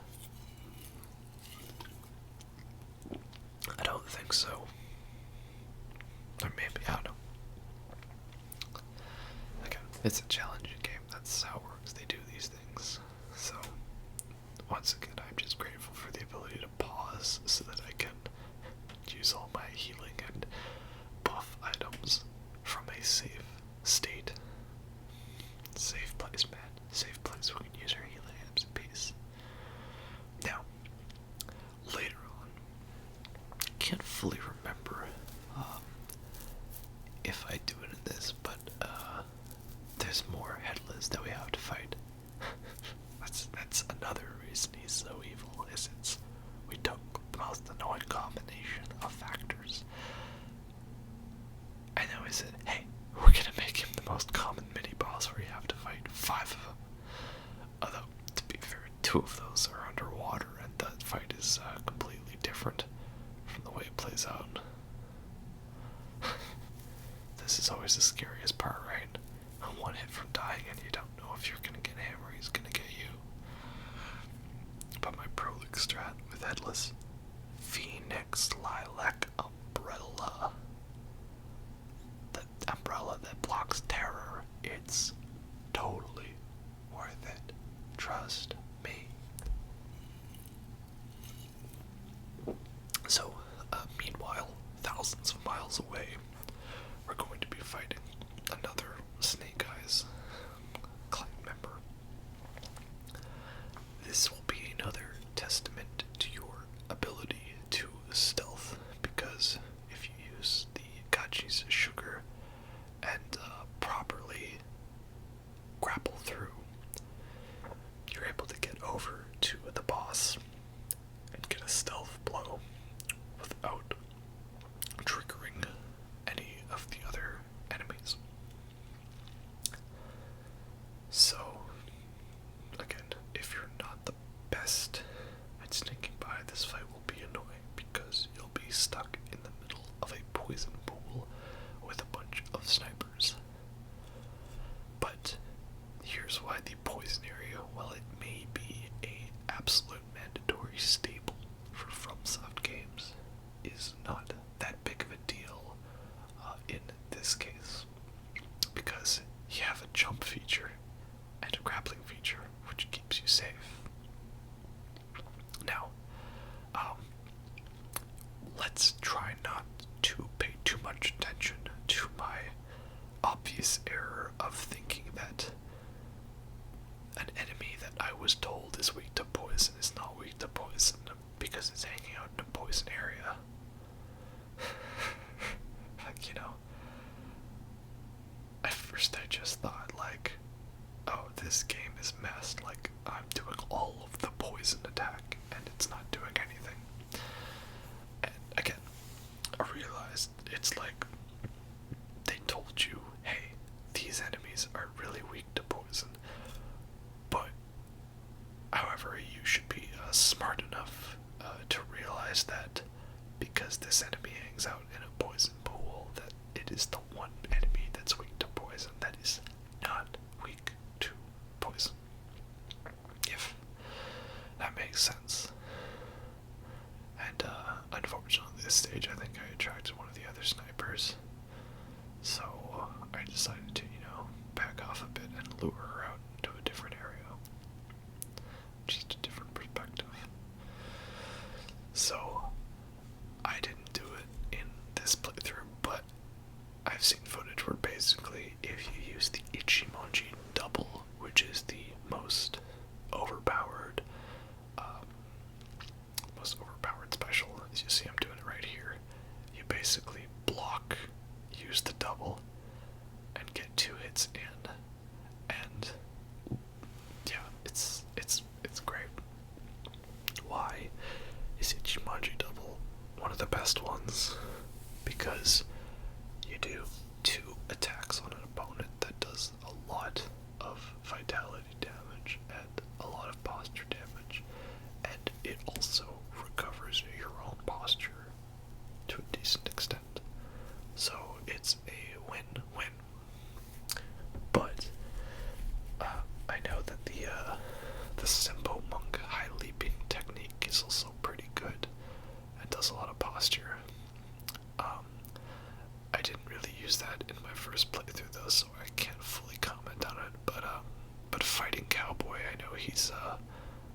because if you hit him with oil, it only takes one flame blast to set him on fire. He also has a bunch of monkeys with him, but of course, like a intelligent shinobi, I cleared them all out before focusing on fighting him. So, this next boss is a very difficult boss, and he's got a really interesting, huge, unique backstory. But I don't really have time to tell it all, so I recommend that you rule 30 for this guy. This is, of course, the Mist Noble, the greatest boss in all of the FromSoft games. I put him right up there with Mikolash and the Celestial Emissary and True King Alond. And yeah, that's how you do it. If you don't do it exactly the way I did it, you will lose. Guaranteed. Absolutely. 100%. No joke. No joke. So, further ahead, we enter the Mibu village, which gave me some very fishing hamlet, fishing hut, flashbacks to the Bloodborne Old Hunters DLC, which I am totally okay with, because, you know, I'm getting those Cthulhu HP Lovecraft vibes, which I love. So this is Orin of the Water, potentially a reference to Oren Isshin of Kill Bill. So, like many of the sort of ethereal bosses, Divine Confetti works wonders against her. And if you do what I did earlier, you want to jump on her head. Only once, though, not twice, so that you can get a stealth kill on her. If you just talk to her, she gets mad at you because reasons. And you want to stealth kill enemies as much as possible. And again, you want to use Divine Confetti because it doesn't make her immaterial. I don't think she's actually as tough as she would seem. I feel it was just a matter of me being impatient and not playing the fight properly. That's something that's very important in Sekiro, is not playing it the way that, like, your emotions want you to. You have to play it the way the game wants. And, again, is it less variety than Dark Souls? Yes. But, again, can you really fault the game for that? I don't know. So, further in Mibu Village we find the corrupted monk. And the whole thing with her is that she can be one of the most cheesable fights. Basically, if you time everything properly, you can totally stunlock her by using Snap Seeds, Fistful of Ash, Firecrackers, anything like that. And it's also possible, I've seen in speedruns, you can, like, get behind her and do a stealth kill in the middle of the fight. So Corrupted Monk can be a bit of a both ways thing. Like, you see, I really wrecked her for the first half, but if you do actually want to take her head on, she can be tough if you're not prepared to properly block those attacks. And you'll see we fight the true monk later, and she has many attacks where she'll go from a regular attack to a unblockable, like, within a couple seconds, a couple hits. It's very, very fast-paced. So, do I rank this fight on a cheese factor or by something else? I don't know. Like I say, you do have to be pretty precise with the cheese, because as you see, I thought I had it right, but I didn't. But the main idea is that this corrupted monk is like some kind of, projected image of the real one. The real monk is up in the Fountainhead Palace, controlling the denizens of Mibu Village.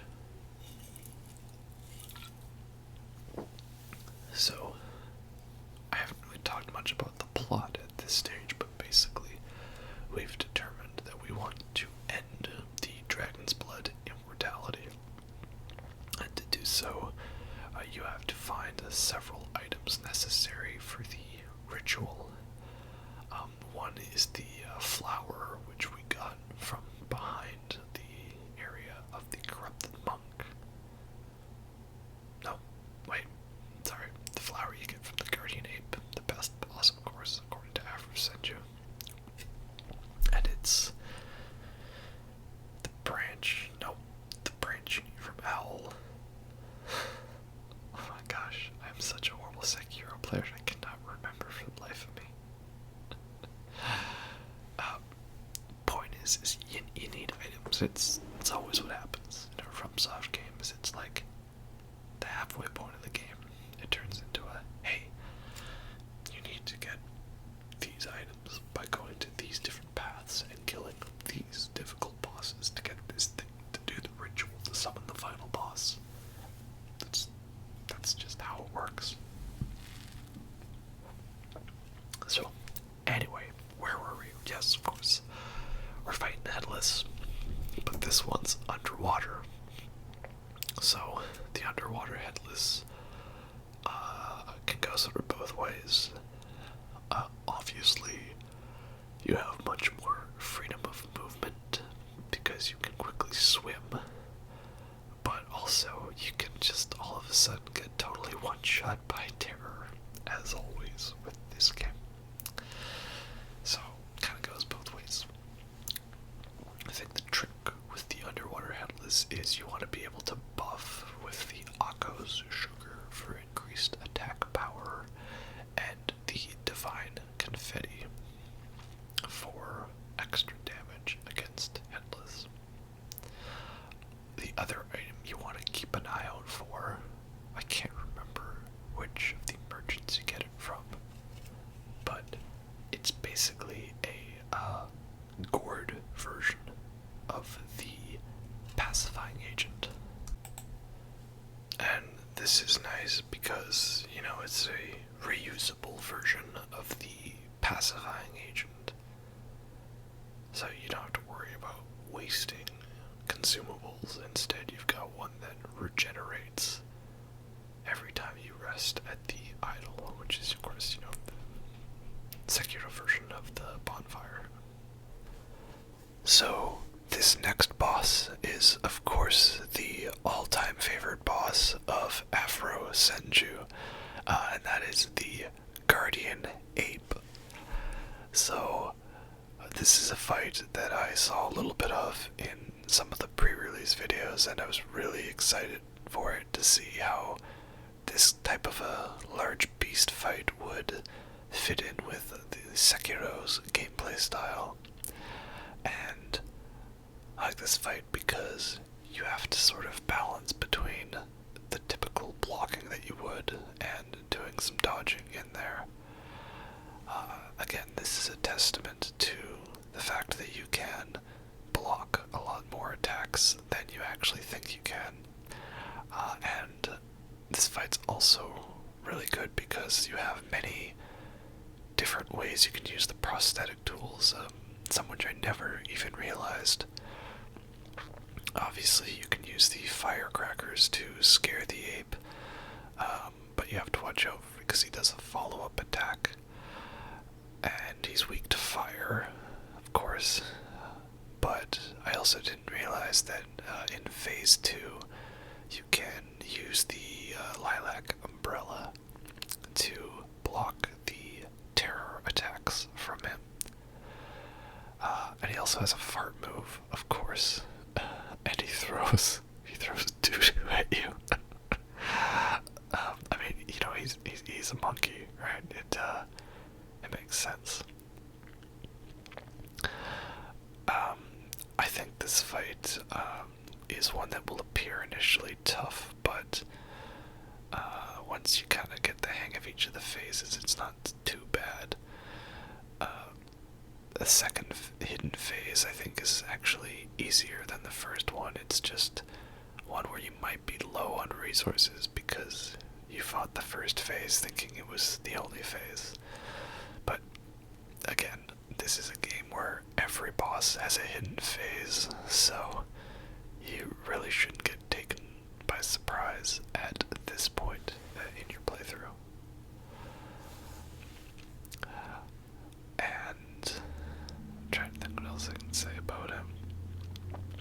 I don't know, he's one where you kind of got to be up close and relentless, and you can be able to block more attacks than you think you can. And there's a lot of good prosthetic tools you can use for this second phase. One is the loaded spear. We'll talk about that. But can we get a shout out for the best Fako death of all time? Right? You know, yay, I did it, right? Head's over. So, where do we go from here? Oh, what the fuck?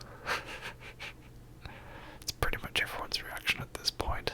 It's like, you gotta be freaking kidding me.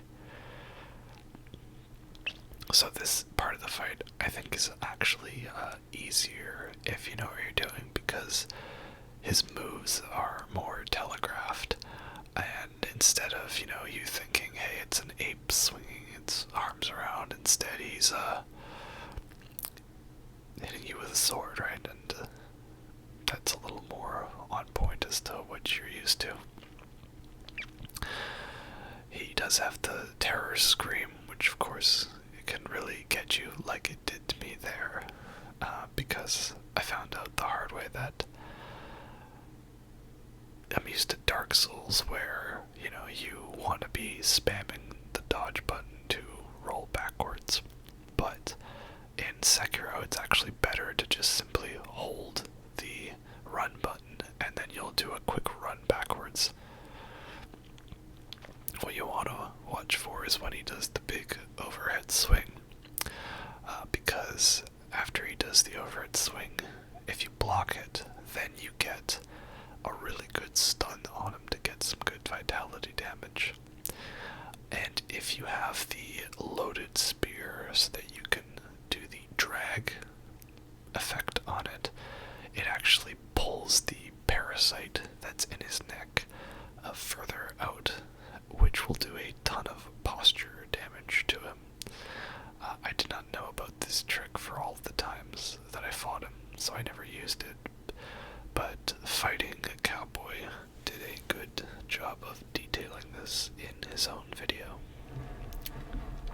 So, once you get to this stage, again, I feel it's a lot more straightforward than the previous one. You just have to block when the blade shows up and hit the big one to get a lot of damage in. And when he does the terror scream, if you have Define Confetti active, if you actually spam the attack, you'll actually like cut through the scream somehow. I don't know how that works exactly, but it does. How does it work?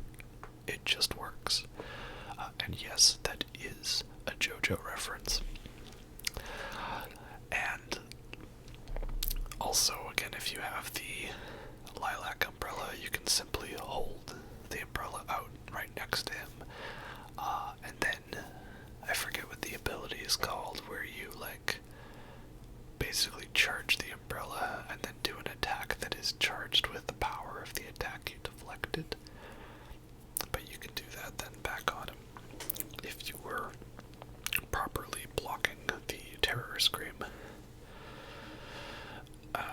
The other move I find that can be a little annoying is he has one bit where he'll attack and then turn away, but then quickly swipe in again, and you think that you're safe, but you're not actually. I ended up, you saw earlier, using the Jizu statue for an extra resurrect, because I thought that I would need it, but I didn't actually. That was kind of a waste on my part. I was underconfident in my abilities. But yeah, Guardian Ape, I think this guy is a great fight. I really loved it a lot. So after you fight the ape, you might want to reconsider picking up the flower that he was guarding, because that triggers the next story segment where Ashina Castle gets invaded by a whole ton of Lone Shadow swordsmen, and then things are really changed around. So first off, before we got to the Serpent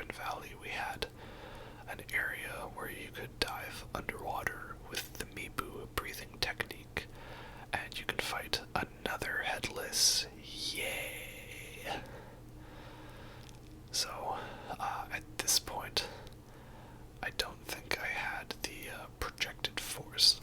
That's what it's called. I didn't have the projected force ability, but I did have the umbrella. So this makes it a little easier because using the umbrella will block attacks. You won't take any terror damage, and you don't have to worry as much about potentially taking that chip damage from the block. The only problem is if you use the projected force, it cancels out the divine confetti, so you still get a divine confetti attack on him, but only through the projected force ability. So, you know, you can kind of do it either way in there. I think eventually the tactic I liked to use was using the umbrella to block the attack, but not necessarily using the projected force ability that came with the umbrella. Again, this umbrella is actually really overpowered. I love all the different techniques you can use with it and the different versions you get. Like this divine confetti mode and the fire upgrade as well. Later on when you fight Isshin Ashina, it's very good to have that fire one so that you can dodge all of his fire attacks. And I don't know what I was doing there. I just totally had a momentary lapse of reason that I didn't block, but it's okay because you know you get to resurrect in this game. It's very useful. See, I like the resurrect ability, but I wasn't a big fan of the death penalty mechanic in this game. Obviously, you see, I'm gonna clear up another one of the headless right now. This one is in the sort of hidden forest area, right before the greatest boss of all time, Mist Noble. I didn't really like the death penalty mechanic in this game because in every other Souls game, the idea is if you die, you drop all of your souls or your echoes, right? You drop all your currency. And then you have to get back to the same area where you died to get it back. And, you know, it could make for some really intense moments because you might try to be seeing if you could get to the next bonfire, and if you didn't make it, then you have to try to get back there safely to recover your souls, of which you might potentially have a lot. And then Bloodborne had this feature, probably one of my few complaints about the game, where an enemy might absorb your echoes, and so you have to kill that enemy to get them back. And I felt that was annoying because it usually was always the toughest enemy in the area. So a tough enemy would kill you, and then you'd have to make sure you definitely kill him the second time to get your echoes back.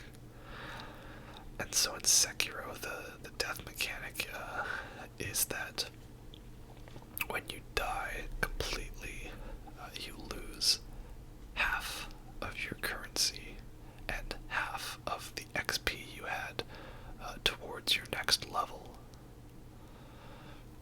And that's a very steep punishment because it's not like you can actually go and reclaim this by like touching a bloodstain.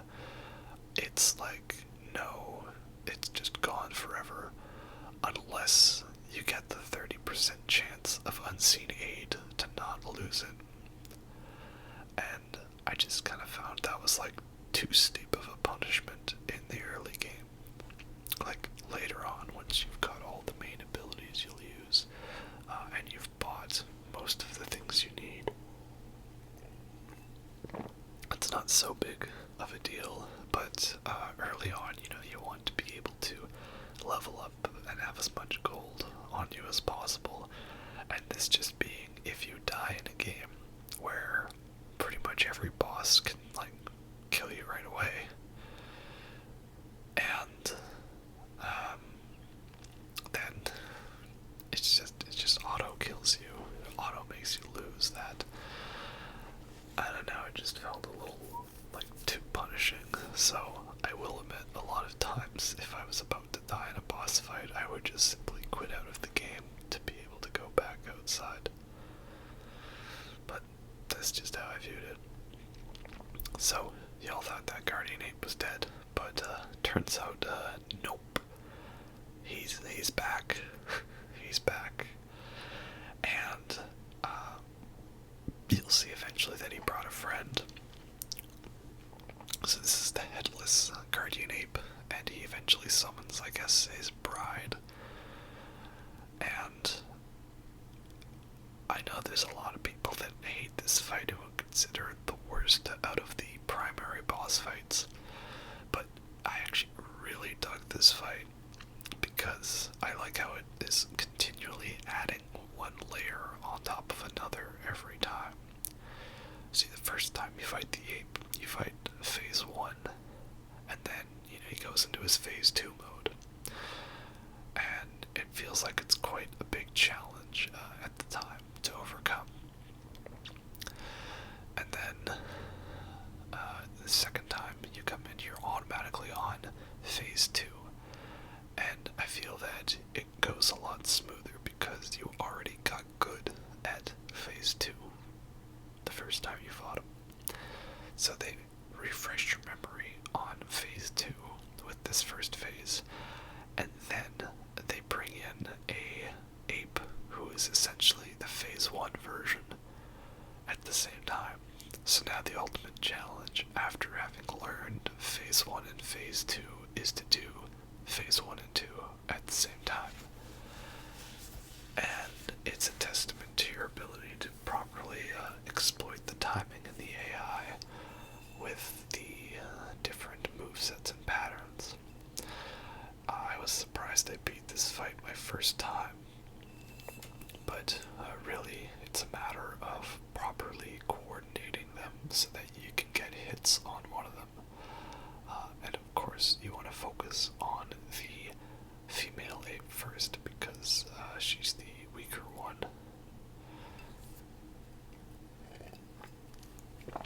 And if you can get a really good stun in with the firecrackers, you can absolutely devastate her posture bar. You see, I've nearly already got half of her health and posture bar from one burst, and then the second burst allows me to get it right there. Because sometimes the apes, they'll just sort of stand back to balance things out. And now you're back down to fighting the phase 2 ape again. So I feel like this was a reskin boss, but done correctly because it added something new to the fight. It wasn't simply a matter of, hey, let's take a boss you fought and put 2 of them together, and they're the exact same with no difference. And it wasn't a case of, hey, let's literally put the exact same boss again, but just he's got a different skin color. It was, hey, let's put a boss again, but let's make it so that each of his unique styles now occur at the same time.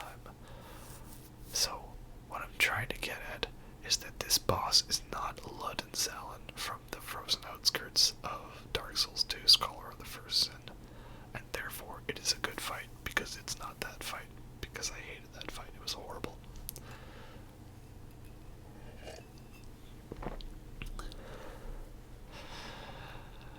Also, you may have noticed throughout this video that I'm a Sekiro player with no skill, and even at this point in the game I'm still rapidly blocking, hoping that things work. And as you can see, it's worked out pretty well so far, so I'm gonna keep doing it. I swear I'm good at this game. Now, this is important. Don't forget to actually kill the ape afterwards with the mortal blade. Because if you don't stab the centipede with the mortal blade, you don't get the memory for him, because they'll actually just come back later on. Now, why couldn't you use the Mortal Blade if you had it earlier when you fought the ape? Because reasons. So, later on, after you reload the area and come back, you'll find that a Shichimen Warrior has spawned in the area you fought the ape. And this time, Shichimen Warrior, things are gonna go a lot differently. Why, you ask? 'Cause I brought an umbrella. Yeah, bet you didn't expect this elite tactic, did you now? In all honesty, I still felt that I struggled with this fight, probably because I'm just so paranoid about terror. I also brought the anti-air deathblow skill, but unfortunately, the only time I think I managed to get that off, when I wasn't getting caught on very inappropriately placed rocks, was when he was already near death anyways, so I guess it didn't really matter. But the other thing is, you see, I was not using Divine Confetti because, again, it's rarer than dirt this stage of the game. But if you do use it, it will absolutely obliterate his posture bar, and it also lets you attack through his attacks. Like, it sort of just seems to take his buff off if you do it. Like, it's, I don't know how it works, but it's good. So yeah, Umbrella OP, please use.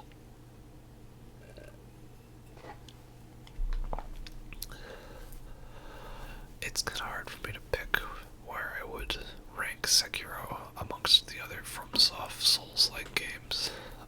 I think overall it's probably the most consistent quality game since Bloodborne.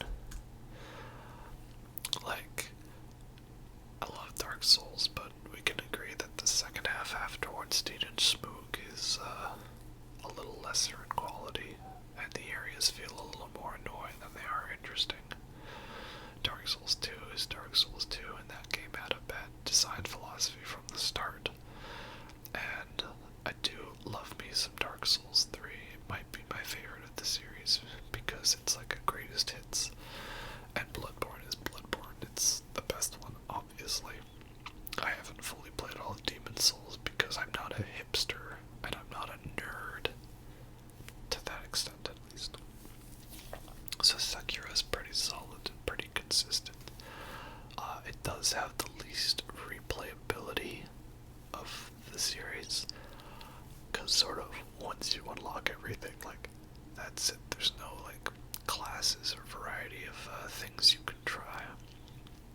But again, it feels very retro in that aspect. You got a straight single-player campaign, and you learn the way the game is played, and then you beat it, and, like, that's it. It feels like a game from a time where that was all you really needed. You didn't have to be focusing on a bunch of DLC options, or fancy hats, or character outfits, or secret modes. It was just, hey, here's a game, and it's got a story, and it's good, and you play it, and you enjoy it. You see, I almost got the anti-air deathblow there. Again, if you use the anti-air deathblow move, you don't even have to lower his health at all. It's just, you get near, and look at that. Insta-kill. It's great. Unfortunately, RNG was not kind to me during this fight. But of course, eventually I realized that Divine Confetti is the way to go, because it will absolutely devastate him. At least, while you have it active. That's what I like about all the buffs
actually totally waste all your time like that.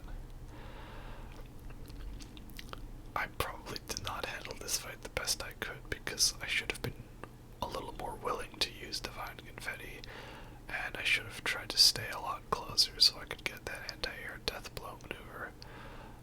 Instead, as you see, I ran out of spirit emblems, and therefore was unable to use the umbrella in the later stages of the fight. So I just sort of panicked and went for it. But once again, it's worked out pretty well so far. So I guess that's A-okay then. Yay! You really want to defeat this Shichimen Warrior because he gives you the Malcontent Ring, which is an upgrade to the Finger Whistle prosthetic. So, back in Ashina Castle, we see it's invaded by the lone Shadow Swordsman. So, after we go in and we fight a bunch of lone Shadow Swordsman enemies, we are greeted to a room where we fight a lone Shadow Vilehand, and he's accompanied by a lone Shadow Swordsman. Okay, FromSoft, sure, fine, whatever. So, this is a fight where you want to do one of two things. The first method is what I ended up doing, and that is you use the Puppeteer Ninjutsu technique to take over the regular enemy, and if you backstab him, you can reset the time for his sort of mind control so that he stays alive longer. And then the two of you gank the lone Shadow Vilehand.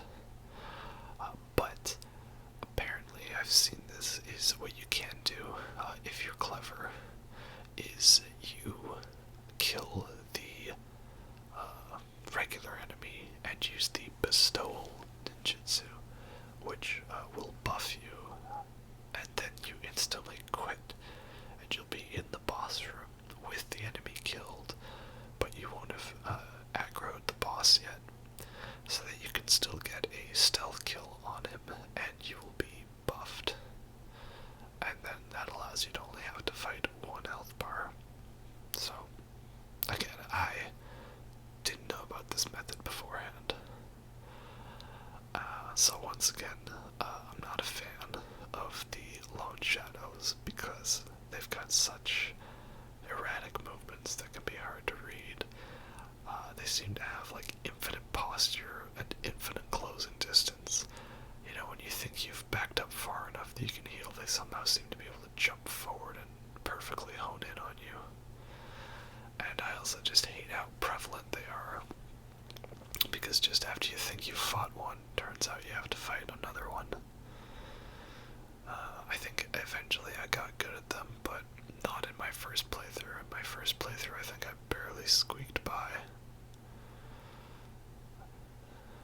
I also really hate how there's a later one you'll see, and his whole thing is that he buffs his attack, so he does double damage, and so at that point he can pretty much just one-shot you.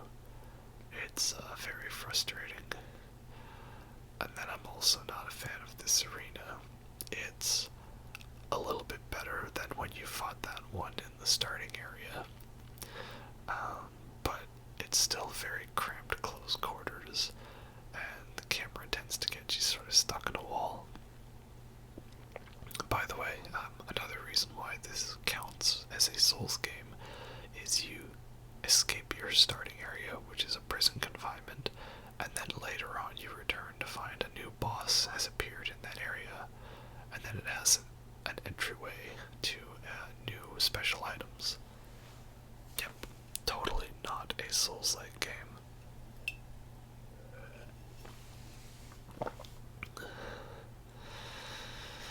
But yeah, it's also kind of frustrating that after you just fought a mini-boss in this area, you go back to find a different mini-boss who is just a reskin.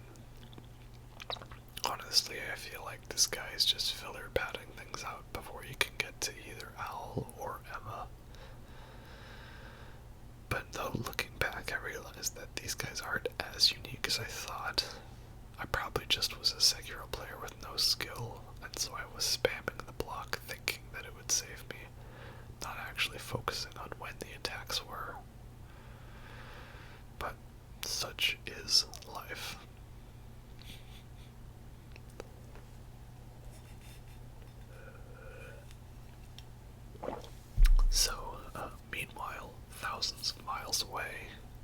is another Lone Shadow Vilehand.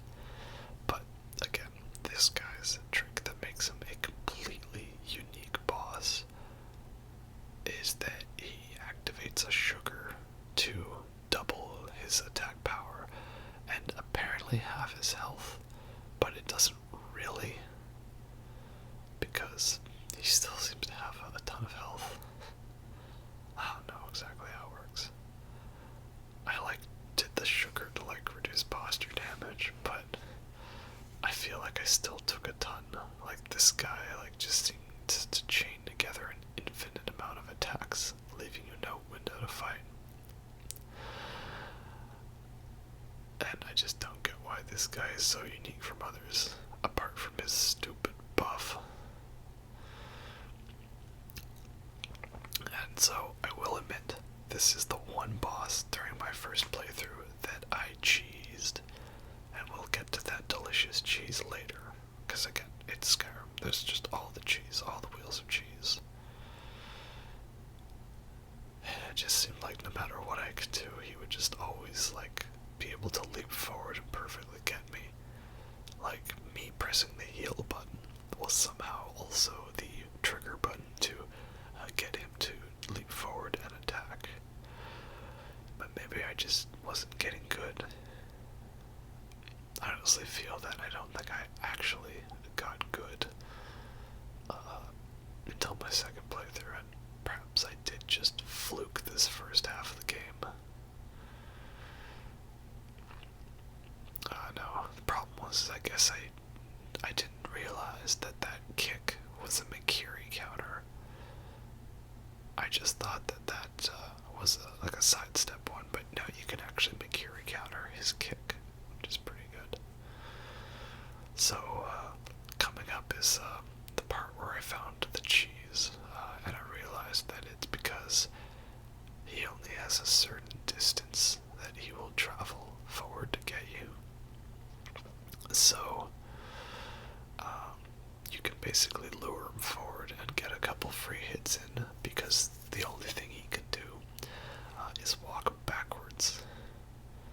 But you see what I mean? Look at that, he chained together about 7 hits and kicks, that's crazy. So again, if you watch carefully, you can see the exact moment that the light bulb in my head clicked. So this fancy little archway, this is your weakness, huh? Well, it would be quite a shame if, someone exploited that, and kind of went all in and all out on you. So that's what I did. But as you can see, I still suck at this game, so therefore it's a little easier said than done. Especially with that damn poison thing, he just seems to be able to jump forward and hit you at any range. The further out that you lure him, the more chance you have to get in hits while he's reduced to walking really slowly. But even cheesing this, it's not incredibly easy. You still have to pay some attention to what his moveset is.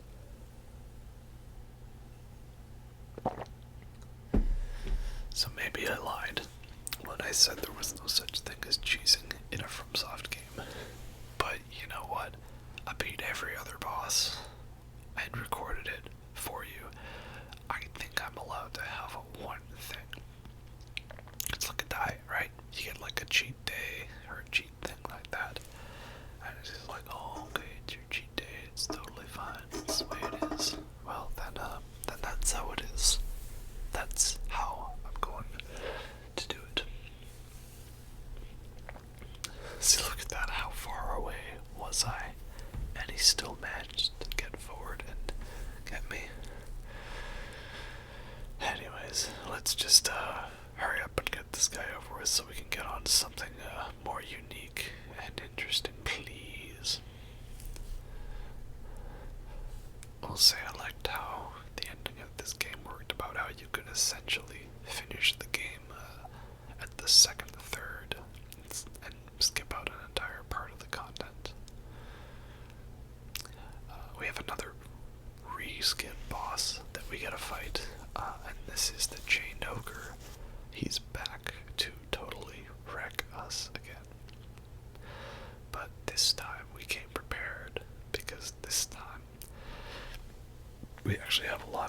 prosthetic tools at our disposal.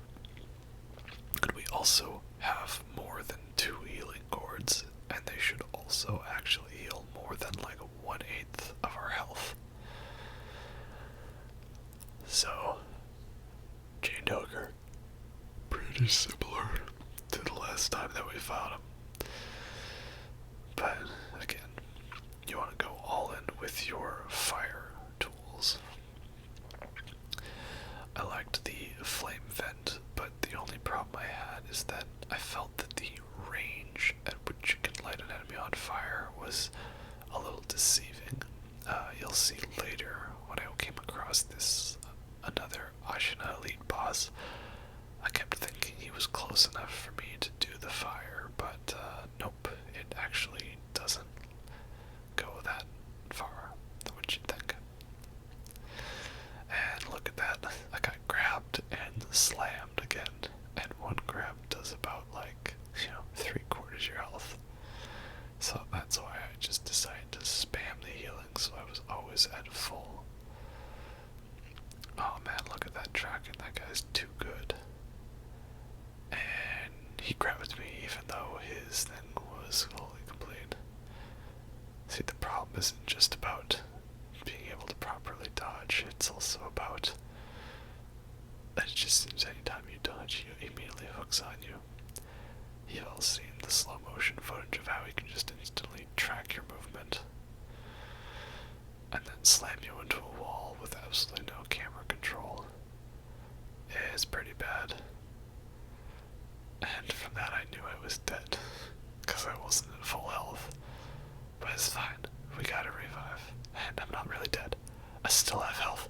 I still have health. I still have health. Yeah. Anyway, so if you want to, me to help you with this boss, check out my strategy guide. I'm really good at this game. Anyway, now back to the main course. This is the owl, the great Shinobi Owl. So essentially, I mentioned earlier that he wants the dragon's blood for himself, and so he has taken his forces of the Lone Shadows, which I guess are his minions, and they've come here so that they can kidnap Kuro. But I guess like dragon's blood is not something you can just take. You have to like have the power granted through like words and stuff. I don't know exactly. I do like the English dub actor for Owl because he kind of sounds like Dan Green, but I also really love the Japanese actor because he sounds very old and crippled, but also just really annoyed at everything. He's very frustrated. And once again, shout out to the beautiful cinematography of FromSoft games. They do a great job at framing and lighting everything in a immaculate way. I cannot wait to see what they do with Elden Ring. The trailer for that already looks spectacular, and George R. R. Martin is helping them with the story, so it's gotta have layers like ogres or onions. It will be great. Hopefully. So this is the point where you have a bit of a choice to make, although I don't think it's really a choice, as it is more of a you picking which boss you want to fight. Because throughout the whole game, your plan is, help out Kuro, and we're gonna serve him. And then Owl shows up and is just like, yo, what about me? Don't you care about me? And you have the choice to obey the Iron Code and forsake Kuro, or forsake the code and stay loyal to Kuro. And if you felt any connection to the characters or the plot or the story at this point, then it's pretty obvious you should stay loyal to Kuro. But I guess, it gives you the option. That's kind of nice, giving you moral choice.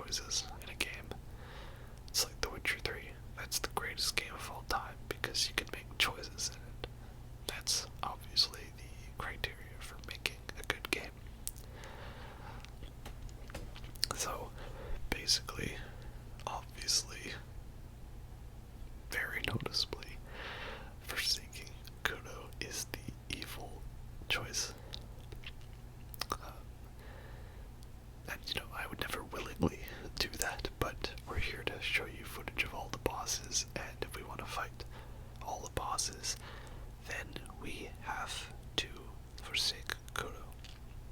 So, in doing so, this will not please Emma and Isshin, and thus they will have to fight you because they sense that you are on the verge of becoming a Shura. You see, the sculptor Sekiro, the orangutan, he's missing an arm, which is of course why he had the prosthetic arm. He had made it for himself, but now he will give it to you. Sorry, Doja, the inventor, made it for him, and he has passed it on to you. And so his arm was cut off because Isshin sensed that he was on the verge of becoming a Shura, one who is so consumed by hatred and killing that they eventually become a demon, which we'll see later on. So, Emma and Isshin now believe that you are on the verge of becoming Shura, one who kills without mercy for sport, with the only emotion being hatred. So, thus, they cannot allow you to become Shura, and they must defeat you. So, Emma, on her own, would not be a tough fight, but there are a few factors. One is that there is another fight, Isshin, coming up right after, so you have to try to do this fight as flawlessly as possible. Two is that some of those grabs that she does have very, very open hitboxes, and you can be grabbed from seemingly anywhere. Also, she has very impressive closing range. You'll see I only heal when I'm about on the other side of the arena, just to be absolutely safe. And yeah, I'm doing the sword wiggle, I never said I was good at this game. I'm just doing the footage because I have to, because this is all I have left to do in my life right now is play FromSoft games and talk about bosses. It's the only thing I'm good for, really, at this point.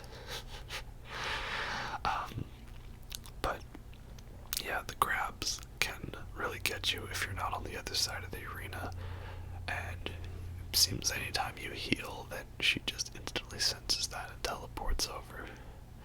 And you have to do this fight as flawlessly as possible to make sure that you are able to get to Isshin with a decent amount of healing gourds. Also, the sort of super Ashina arts, it's like you have to absolutely parry perfectly, because if you don't, you take chip damage. So my solution was, I'm not going to block it, I'm going to run away to the other side of the arena, and now I don't have to worry about this sort of thing. It's pretty clever play, that's my Pro League strats. I give those tips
want to do is not get hit by the Ichimonji double. You want to dodge to it and not have the shit boxes catch you.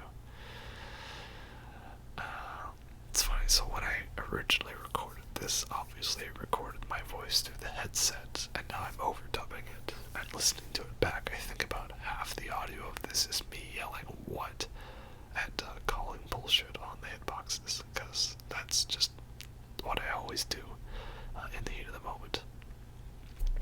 So what you want to do that I haven't done is when he does his Ichimonji, is punish it by doing your own Ichimonji against him. It's fairly poetic, it's like poetry, it rhymes. He also has a move that punishes you from spamming the attack, where pretty much every attack you do, he'll dodge and do a follow-up kick. So you want to be able to sort of bait that and then block that again. And this first phase, this is the one that should be easy again, because what's really tough is when you have to go through an entire boss and a phase to get to the super difficult fuck you I win devil may cry sort of stuff. I don't know what happened there, he like iframed through my hit or something, I don't know, it's weird. This game is weird, I love it. So now that we've got phase 2, we're gonna buff right away, and now he's gonna go full on devil may cry mode. Or will he? Because I did not have the upgrade material to do the fire blocking umbrella, which is the most important thing to do in this area. So what did I do? It's simple. Anytime he tried to go into his super devil may cry Virgil, I went and do the infinite slash thing, whatever you call it, sort of thing. I just spammed firecrackers so that I didn't have to worry about it. So you're not going to see him do this move, but basically every area where you see a bit of fire on the ground becomes a flaming pillar, and then he charges at you. And then he just has this move where he doesn't move at all, but he just moves his sword so fast that it just does a bunch of hits. And if you have the umbrella, you can just sit under it and it'll block all of it. I did not know this at the time, so therefore I just went with my version, which is terrorize an old man to death with firecrackers like the heartless bastard that I am. And I did, and it worked, and I'm okay with that, because that's how you do this game. A shinobi would know the difference between honor and victory. And with that, yay, we have our evil ending. Hooray! So, that was the plan, right? We defeated them, and now we get to join our father in taking the dragon's blood for ourselves, right? Right? Wrong. Because at this point, you are so consumed by hatred and killing that you simply have to do it to every little thing in sight. I also like that subtle fourth wall joke from Owl that took a while.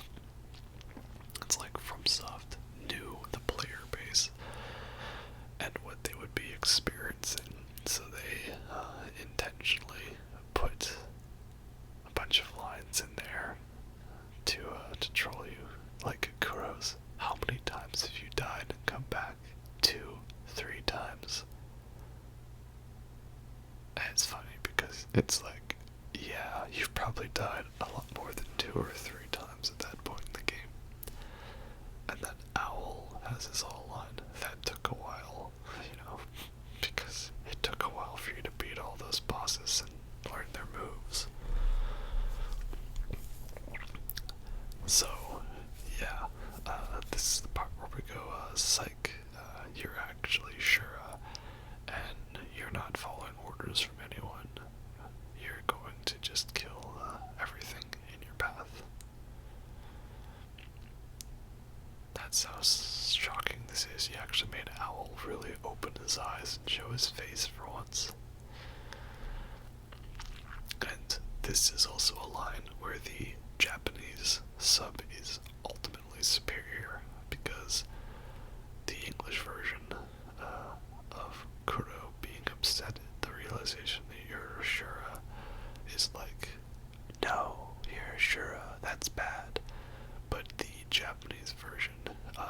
basically sounds like someone's freaking out over, like, just everything, like they're about to lose their mind, which is accurate, because that's what's about to happen here.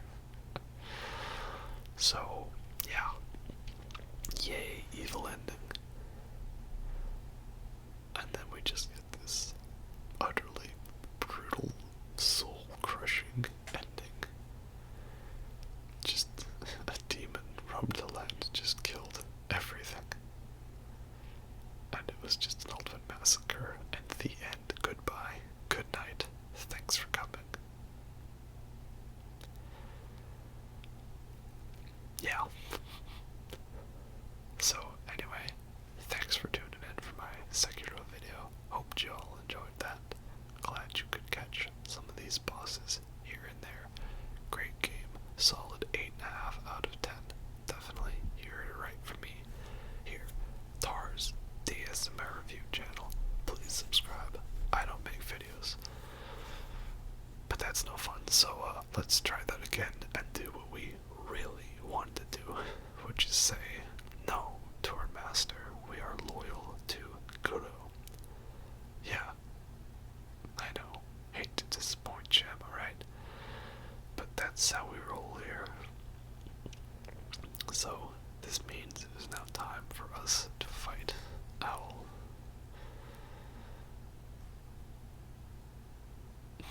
Why can't we understand our father's will? Because it's up to the shinobi to determine what's wrong and what's right. Or what's the line exactly? It's a code must be determined by the individual. That's what I've decided.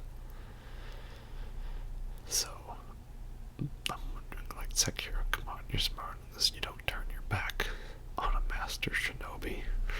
You know what happened last time. You ended up with this resurrection ability. And these next couple shots are where we basically prove that Owl is secretly Slave Knight Gale and Artorias, because he has the same intro moves and he's got the same jump flip sort of thing. And I don't know, I think Owl might be the toughest of these three mid-end fights, and that's because his posture regenerates at a very alarming rate, and you have to get vitality damage in, but yet it seems very difficult to get that in. So the trick I find is to bait his jump attack, and then when that happens, do some damage. Also, he has a totally annoying anti-heal thing, and the range on it is absolutely deceptive. Like, I talked some shit about how the AoEs in the original Dark Souls were pretty bad. Like, you could be very outside the blast and you get hit. And that was the thing I liked about Dark Souls Remastered, is that they updated the AoE effect so that it was much more clear where the blast was. But here, with the little effect of that green orb, it can fade away completely, and you walk by it, and a good second after it's cleared, the whole effect's showing, hey, you got hit by it, shows up. Like, that first one where I was there, that one that you saw, yes, I was in that, I admit that was my bad, but the first one, I waited until it cleared, and only then did I actually do that. So, again, what I found eventually to do is after the jump attack, use Ichimonji double, because it's OP, and then move in. Also, I also found it was just best to simply run away and wait till the ability to heal again, because at a range his attack move is limited.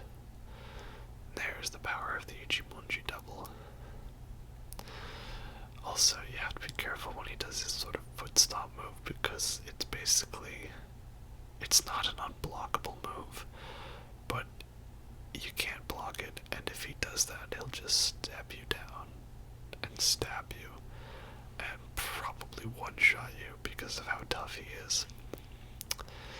That's the thing, I feel that since you had the ability to resurrect, they made it so that you would die a lot faster, thus necessitating the use of a resurrect. And I do like how he tries to fake you out, like, help, I've fallen and I can't get up. And you'd be like, okay, I guess that's it. And, of course, what do we do here? It's psych. That's the wrong number. Although, to be fair, this one they did telegraph it in that they showed you that he had 2 health bars to defeat. It's just now he uses poison and he's even more relentless.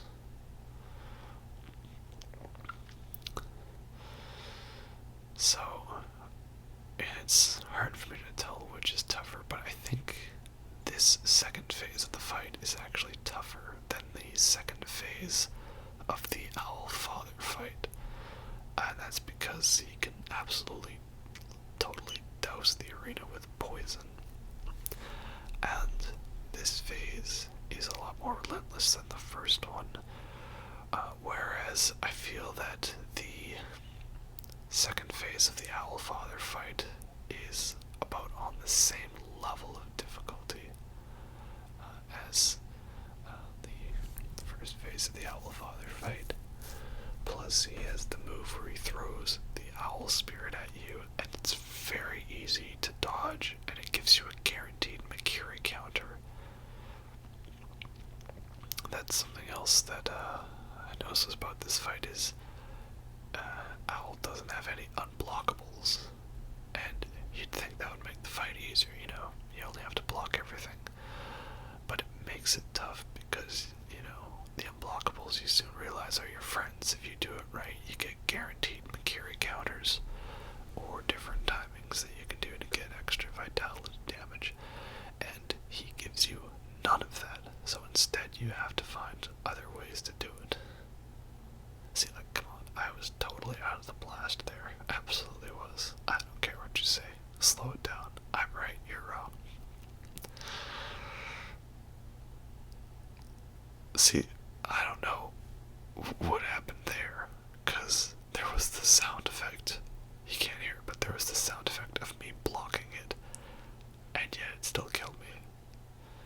I don't know, man. I feel like your health bar in this is non-existent. Everything's just a one-shot because you can resurrect, so that's just how we're gonna do it. I also foolishly let him get his posture regen move going on there when I was charging my Ichimonji. See, I thought that time I got hit by the blast, but I didn't. I don't know. I mean, on one hand, I'm annoyed that this guy fights dirty, but on the other hand, it makes sense. Also, anybody know why I could not use a bundled Juzuo statue there? See, I went into my inventory here, and that's what I'm doing right now, is I'm trying to get a resurrect back, but it won't let me. And I'm wondering, is this because my resurrection is grayed out, and that charge that is gone is the only one that comes from resting at an idol, and that the Juzuo statue only restores one that is, you know, either refilled by killing enemies over time, much similar how that's what the dragon's blood droplet does. Because if so, I guess that makes sense why I couldn't do it, but still, it was kind of annoying because one of the few times I go to use this incredibly rare and super special, awesome, unique item is the one time where I don't actually get a chance to use it. And again, once again, I'm sure this is probably incredibly painful for Sekiro players to watch, but I will preface it.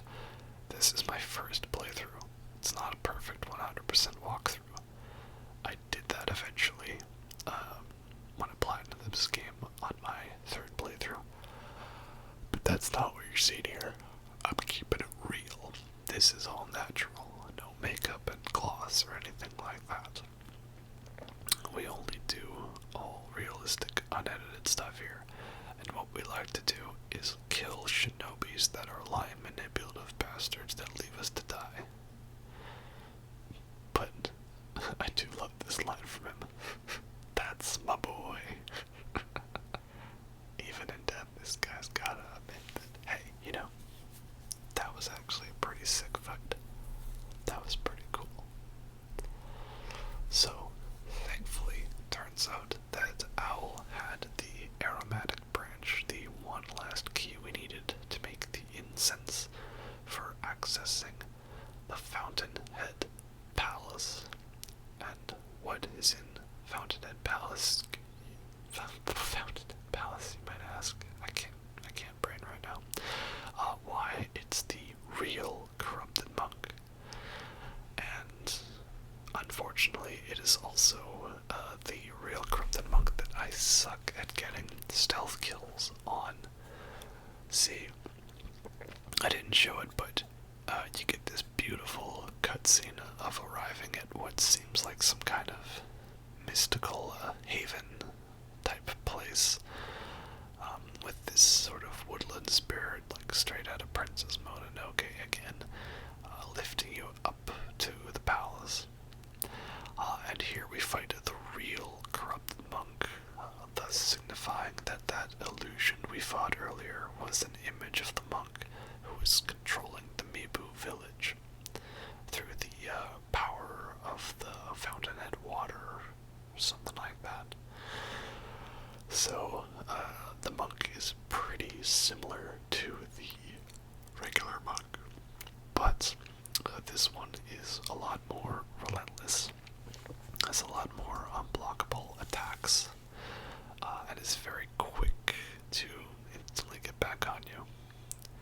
And it's also a 3-phase fight instead of a 1-phase fight, so it really ups the ante. And unfortunately, the monk is also a lot less susceptible to different stuns and snap seeds, firecrackers. I mean, again, I'm sure there's some way that people found that could totally exploit her AI. But again, it's my first playthrough. I didn't bother with that. So I had seen from some footage that it was possible to get a stealth kill on her here, and I didn't know exactly how. Like, I just sort of jumped around. I'm like, how don't you just jump around and then jump on her? And it didn't give me the option to do the death blow, because I suck at this game. So then I said, okay, fine, screw it. We're doing it live. We're doing it live. And so yeah, now I fight her again. And the second phase is pretty similar, minus the teleportation attack, where she is hidden in the center. And that was annoying because I got hit by the unblockable, but I stunned her. You know, it's like that didn't count. This is also one of the few bosses that I managed to beat first time. And you can tell it's my first time because I'm going absolutely nuts with all the healing. And I can't for the life of me seem to remember to properly do the dodge of jumping over the sweep. So here I try again to get this timing. I'm like, what's the trick? Do you have to just be jumping around like crazy? What is it? I don't know, but once again, it doesn't seem to work for me, because I suck at this game. And I'm like, oh, there she is. Can I get it? No.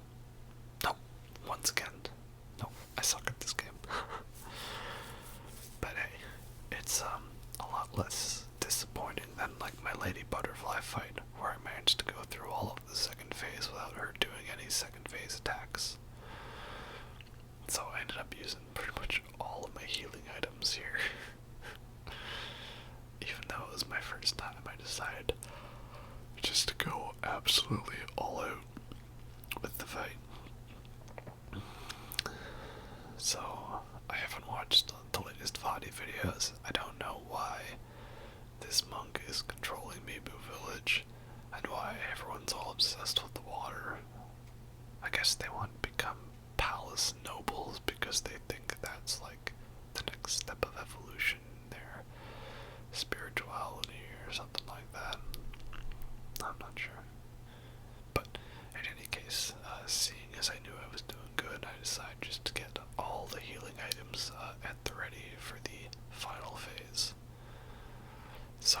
this is where the manga goes full-on headless bloodletting beast, and spouts a giant snake from her neck, or a centipede, or whatever. And she also has this terror attack that I never felt I was dodging properly, but I guess I was. I don't know. Thing also as well, I used the sweet rice ball that you get from Kuro if you've been sharing little rice messages between him and the Divine Child of Rejuvenation. And Fighting Cowboy said it best, like, sweet rice ball, it's like rice on crack. Like, I never realized how fast your health and posture regenerates from it, which is probably why you only get like about 3 throughout the entire game. So use it wisely, because it is very useful. But yeah, some people would say this is one of the lesser fights in the game, and I think that's only that it's a lesser fight by default because of all the great fights in this game. Like, it's not a matter of intentionally putting the Corrupted Monk out of the top 10 because it shouldn't be in there. It's just a matter of, well, it's a great fight, but there's 10 others that are objectively a lot better than this one. That's how it is.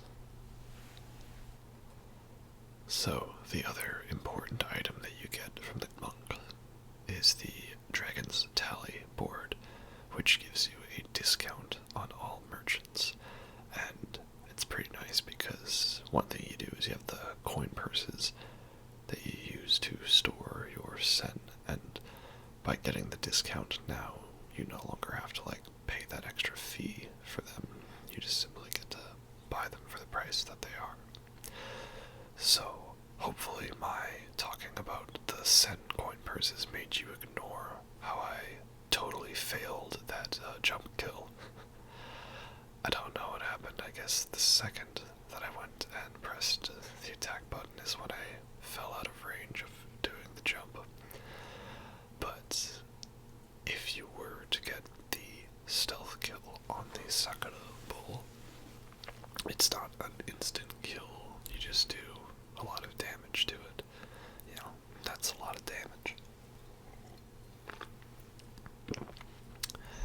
But it does make this slightly tedious fight a little bit shorter, because, I mean, you already faced a bull earlier, and now you just have to face the same, but he has the purple attacks rather than the fire attacks. And similarly to the blazing bull, this one you can actually, if you time the deflect right, block his front charge and pretty much any attack that he does. But again, I like to go with the claw grip for this one, where I'm just continually holding circle and then continually having a finger on the analog sticks so I can rotate the camera. And it seems to work pretty well. I also at this point had the upgraded firecrackers so that they take longer to activate, but they apparently do more posture damage.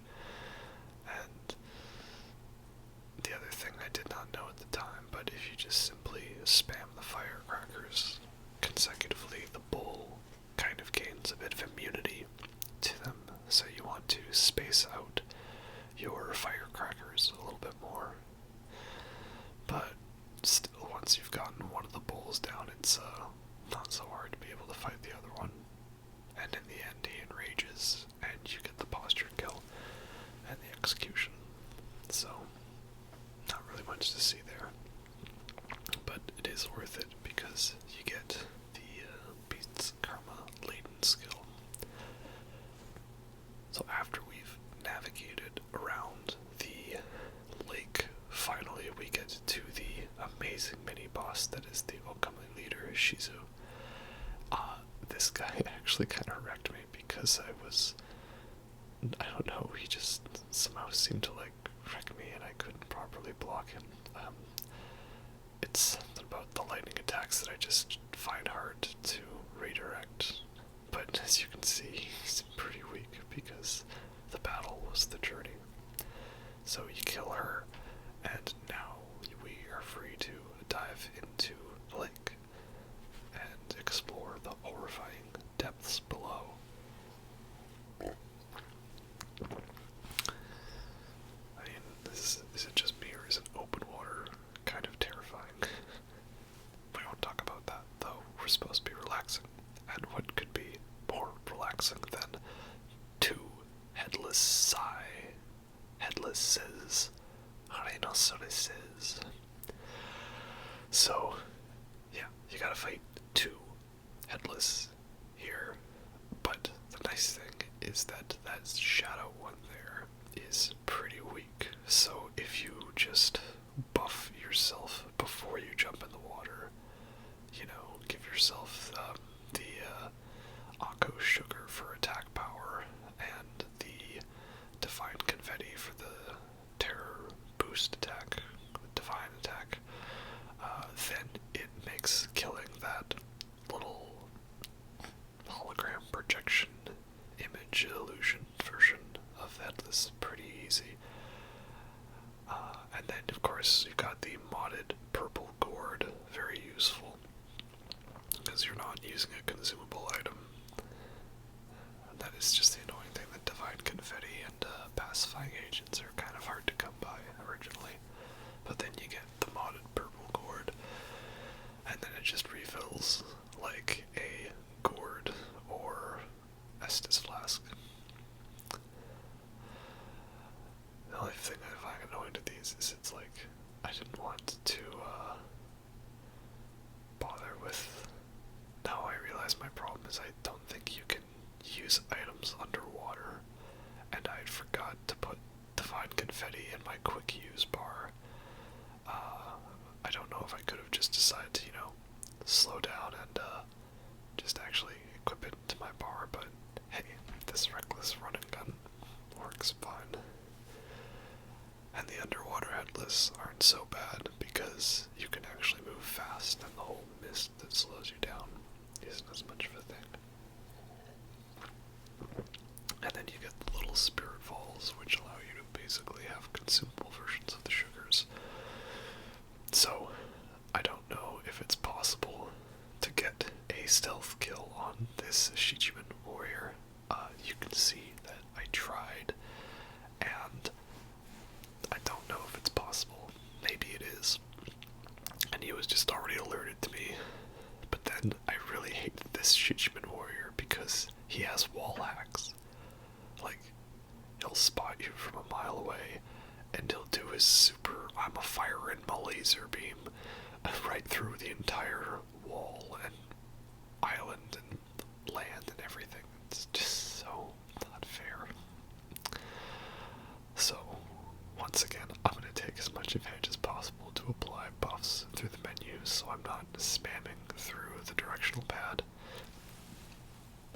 And now that I got a better grasp of using Divine Confetti, spamming this guy, and using the shield, he's a lot easier to deal with. Shichimen Warrior is a testament to how going in with the right equipment can trivialize a fight if you know what you're doing. Somehow I find these fights with the Shichimen Warriors just get even easier because I get more opportunities to do the anti-air death blow.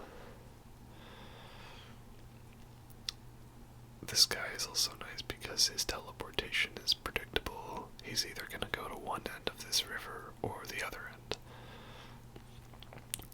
Unlike the other ones you fought in the caverns where they could appear anywhere inside the arena. I think I may have exhausted all of the tips I have for fighting a Shichimen Warrior. And I know they added a patch where the drop rate of a Divine Confetti from those Ashina elites was increased, so it makes it easier to farm for them. And thankfully, with all of the Mibu spirit balloons, they gave you a lot of easier ways to farm for items. I'm just a little annoyed I didn't get that anti-air death blow earlier. It seems this game has a thing with, giving me markers to look like I'm about to win when I'm not.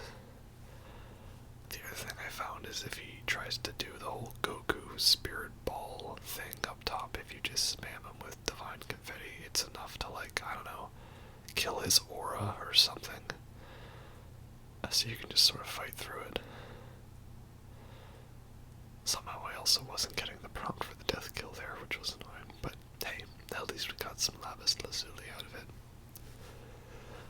Unfortunately, with the lapis, it's so rare that you can't actually upgrade all of the lapis upgrades in one playthrough. You have to play the game twice. And, of course, you have to make sure you're not doing the Shura Ending, because then the game ends before you can get to any lapis. So, I included the snake fight because I thought it was a cool set-piece moment, and I make my own rules on my channel. So, I figured I would include the Great Carp. Is it Great Carp or Great Koi? No, it's Carp, right? Because the pot nobles are all like, I want to be a carp. I must want to be a carp so much. That's not how they sound, but it's close enough I got. So, yeah, this guy, he basically will one-shot you if you're unlucky enough to get caught in his wake. So, make sure that doesn't happen to you. I spent a lot of this time hiding in stealth from him because I was just so uncertain if where you'd actually be able to sort of get a safe passage by, and then I kept on second guessing myself.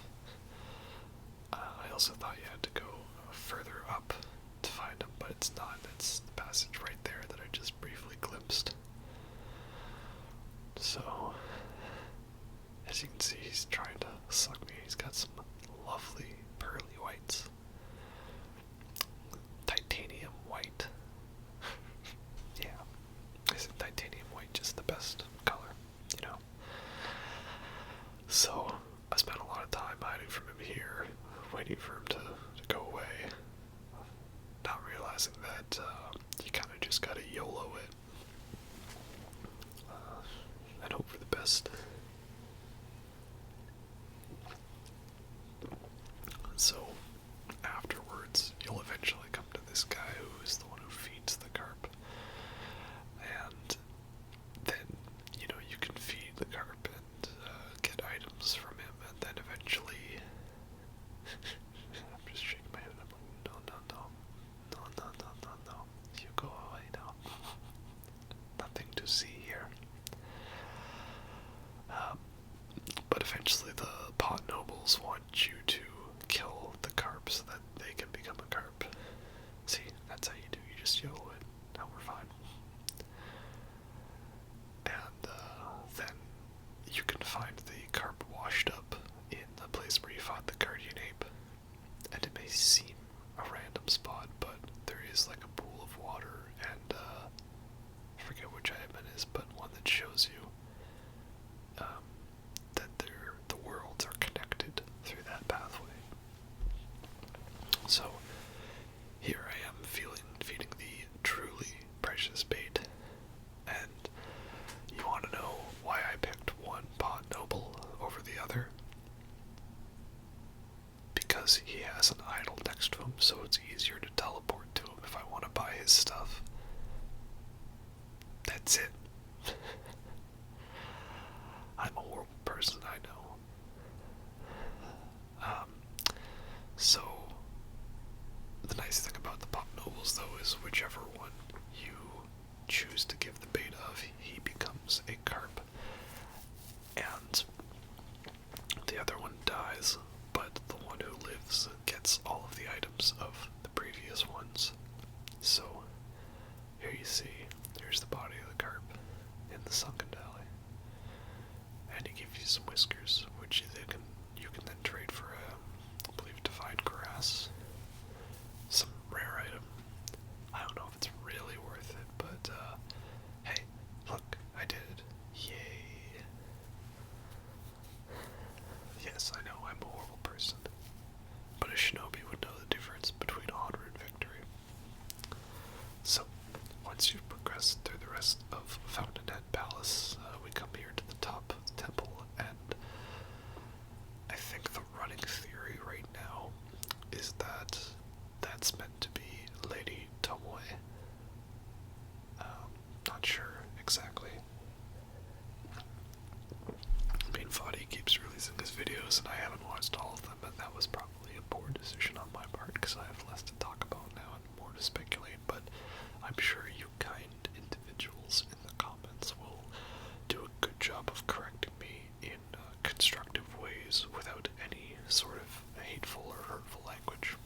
of such a platform of YouTube. So this now has allowed us to enter the divine realm, and if y'all thought that the giant tree god wasn't Miyazaki enough for you, that is, Hayao Miyazaki, not Hidetaka Miyazaki, then this boss is about to go like, full on Princess Mononoke, like Yu-Gi-Oh! Dragon cards on you right here, and it's awesome, and I love it. This fight may be one of the easier fights, but it is one of the best for the pure spectacle of the whole thing. So, the start of this fight is just fighting these sort of mini dragons, which don't pose much of a challenge unless you get swarmed in a group or you get caught in the poison mist that I think they're releasing. Or if, they spawn trees randomly right underneath you, that can be annoying. But nice thing about it is that this allows you to get an above death kill, which then you do that awesome, rope around thing. You, sort of swing them all at each other. So, allows you to get some nice combo kills. So this is basically just the warm-up of the fight. This is the get you all comfortable and relaxed, like, oh, it's just gonna be a little thing like this. Or, this is the legend, wait for it, dairy moment coming up. There's also these darker colored ones, and I think the only difference is that they're slightly more aggressive and they'll actually try to attack you. What does suck is, of course, if you fail at getting the aerial jump kill on them, but that's fine. We can make up for it with more options. So, after you've taken the health bar down, you don't have to have killed all of them, just a certain number of them. That's when the main divine dragon will spawn in. And that brings us to this epic cinematic. So, I believe the idea is that the divine dragon, he's like here in the divine realm, but the whole dragon's blood originated from the west. Like, it's not of this land. And of course some people have tied that in, saying that that's a Bloodborne reference, it's the healing blood of the church. It's made its way over into Sekiro's land, so if we get a mashup, where I can have the good hunter and Sekiro together fighting, that would be amazing. As of recording this, I don't know if there's plans for a Sekiro DLC, but Elden Ring looks awesome, and this shot looks awesome.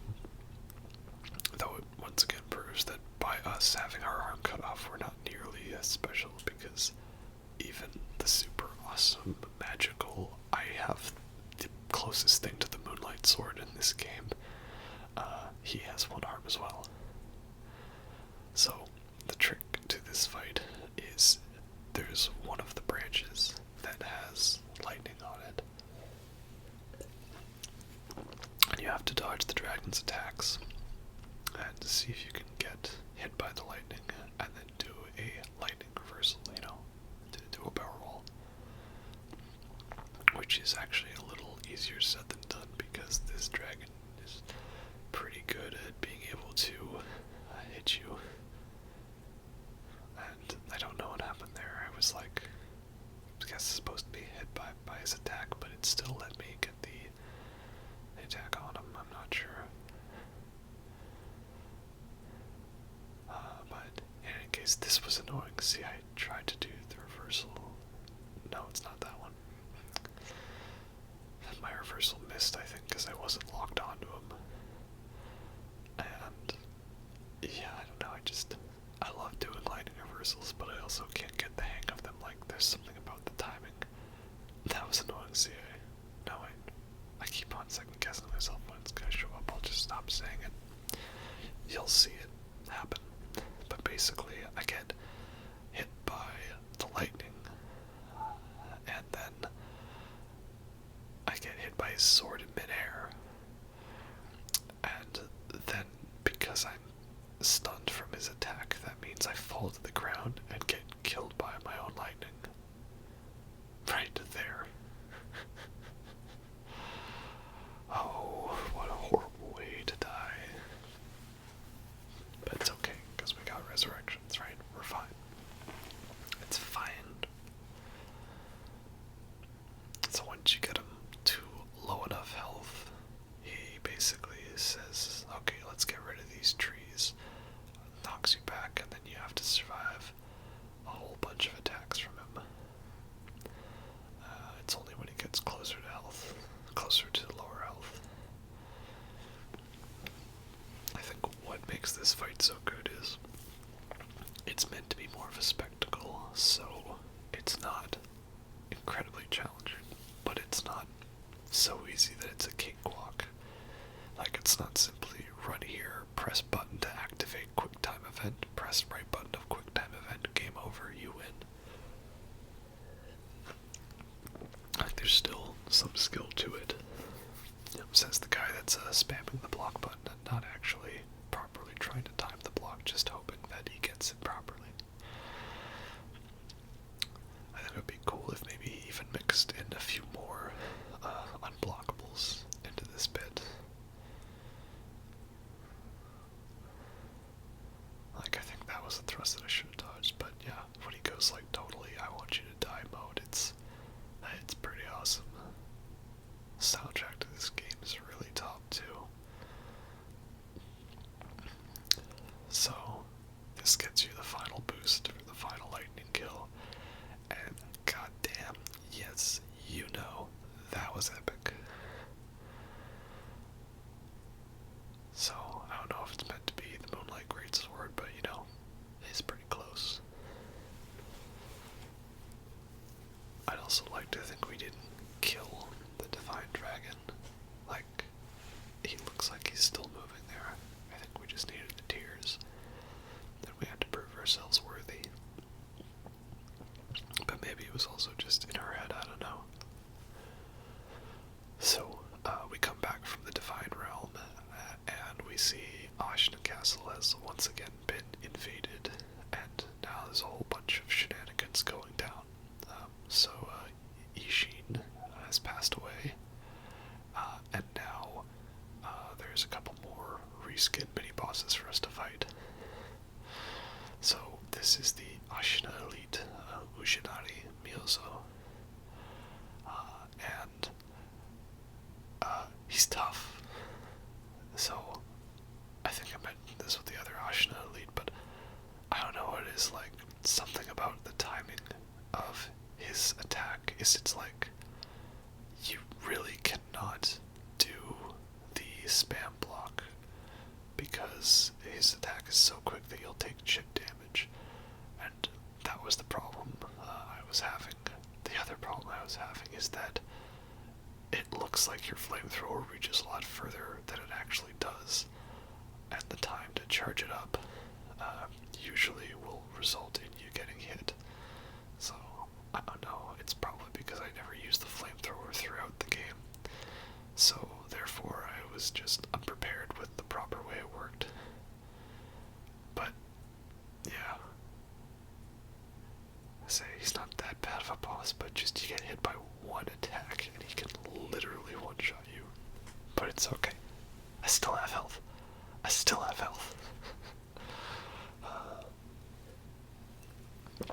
I will admit to sort of cheesing him because you can't stealth kill him, but if you aggro him and then come back, you can get a stealth kill. So, if you progress further back, you'll see all of these idols from the original Ashina outskirts. They've all been deactivated because the Interior Ministry Army has invaded, and so thus now you have more mini-bosses to fight. So this is Shigekichi of the Red Guard. Similar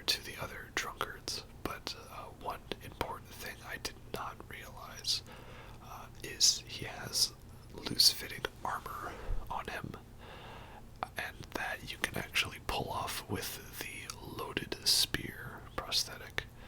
So that's my advice. Make sure you do that because it makes getting damage on him a lot easier. This area we're fighting in is also the best farming spot for souls, echoes, skill points, sen, all that stuff, and items, because these interior ministry guys, they give you like, I think 324 points per guy, and then if you use like your item discovery balloons, then you get a bunch of like, what is it, interior ministry burn powder, so it lasts longer and it's more effective than the regular burn powder. So it's a pretty important place to go through, but it is all completely optional. I didn't even realize that there's a night jar that like actually warns you to go out this way. Like you find him and he tells you to use one of like the kites that they use. You know, the Awu guy. We love the Awu guy. Again, I still feel I fluked my way through this game. I'm looking at how I played this fight and how it definitely would have gone a lot different had I, been more skilled. Perhaps I should have realized to take off his armor, because you can see his posture seems like it lasts a while. And Ichimonji double, not the best item for this, because you kind of get locked into your stance, and you don't recover from it as fast. But you see, I kind of was like being paranoid with my healing, which is why I just like spammed all of my healing items just to stay at full health, because you do get to this part of the game and it's pretty easy to get one shot by a lot of guys.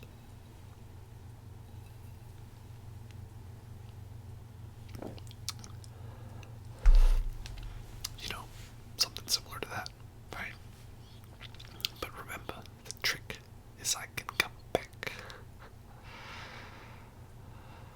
I guess I just wasn't confident in my blocking abilities, so I just resorted to more posture damage for the most part. But hey, it still got me through the game, so can't have been that bad of a strategy. Could it have been? So, once you pass further into Ashina Reservoir, you find another long schlong over here.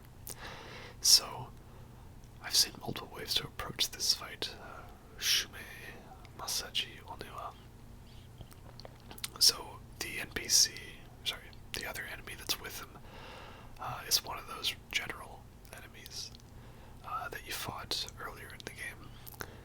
And if you try to fight them both at the same time, you're gonna have a bad time.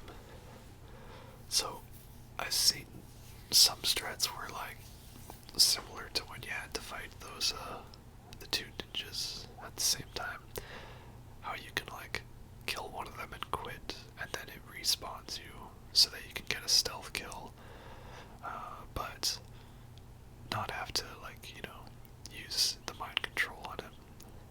I like the mind control. I know some people say it can be risky because you can get hit by him, but I never found that really happened to me that much. At least not to the extent some people say it's gonna be.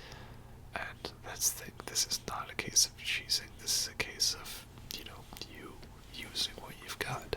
You've got sugars to make it harder to see you, and you've got a technique that lets you mind control enemies, so you may as well use it. Just make sure you be careful not to get knocked around into the fire of the area, because it's very annoying that you have a small area to fight, and a pretty big environmental hazard. So, shout out to my ninja boy for helping me out there. Your sacrifice will not be in vain. Thus, we come to the screw you guys boss, the Demon of Hatred. I hate this guy, and I love him. he is not a Sekiro boss. He is a Bloodborne boss in disguise. It's like Lawrence somehow accidentally stumbled his way into Japan. I don't know how I landed that jump. I did not plan on that. That's crazy. So, yeah, the Demon of Hatred. This is meant to be the sculptor having gone full Shura, corrupted by hate. Because again, everybody's missing an arm in this game. So, I believe this is the toughest fight in the game. And the reason being is that he doesn't have easily exploitable attacks like Isshin Ashina does. And Isshin Ashina and the Ashina Elite and Genichiro and everyone else, they're still dudes with swords, and they fight you with swords. Like, it's still normal. This guy is completely removed from every mechanic of the game that you've learned up until this point. See, if this were Dark Souls, you'd be like, okay, well, I dodge, right, and I get hits in there, and I stick close to that booty. But you're playing a character whose mechanics are not designed for that. So, it's not impossible. It just means that it's really tough because it's completely removed from what you've learned up to this point. Like, blocking is almost useless because he uses his firearm, which will just totally wreck you with fire damage. So, yeah, it's a complete shift. He's also got a huge hit radius and a lot of attacks with a 360 range. And also he has 3 health bars, so it is a very long fight. I think it was said by somebody else, this isn't a fight where you win, you just last long enough until he dies before you. He gets a couple staggers during the fight, but that's it. And you see, he has really long combos with pauses in them, where he sort of fakes things out. Other annoying thing is if you don't have the umbrella with fire, which I thankfully did for this fight. The umbrella is most useful for when he does his jump attack, because you could, jump to avoid it and repel forwards, or you could use the umbrella, hide underneath his attack, and then use the projected force to get a stronger hit on him. But the problem with this is your spirit emblems are very limited. So what I like to do before the fight is use the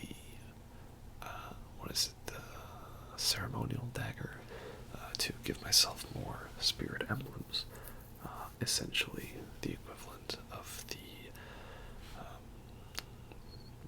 blood pellets, silver blood pellets, quicksilver bullets, whatever it is in Bloodborne. That's an attack you want him to use, because as long as you're moving fast, you can run out of range of the fireballs. And he ends it with his T-pose for dominance, which lets you get a lot of hits in. You see also what I did there is when he's recovering from the first death blow, he's immune to damage, but he's not immune to getting poisoned by the Sabimaru. So that just chips a little bit away at his vitality. And again, with this fight, you're going to need every bit that you can. I find that blocking is really only useful for his leg stomps, and even then it still can be risky. Especially because you never know if he's going to follow up with another combo. That charge attack as well was the bane of my existence when fighting him, because it's not a dodge, it's a jump. And I've had it where I've been completely out of the way and it's hit me, and I've had it where I've barely jumped and he's actually run into me while I'm in midair, but it counts as a dodge.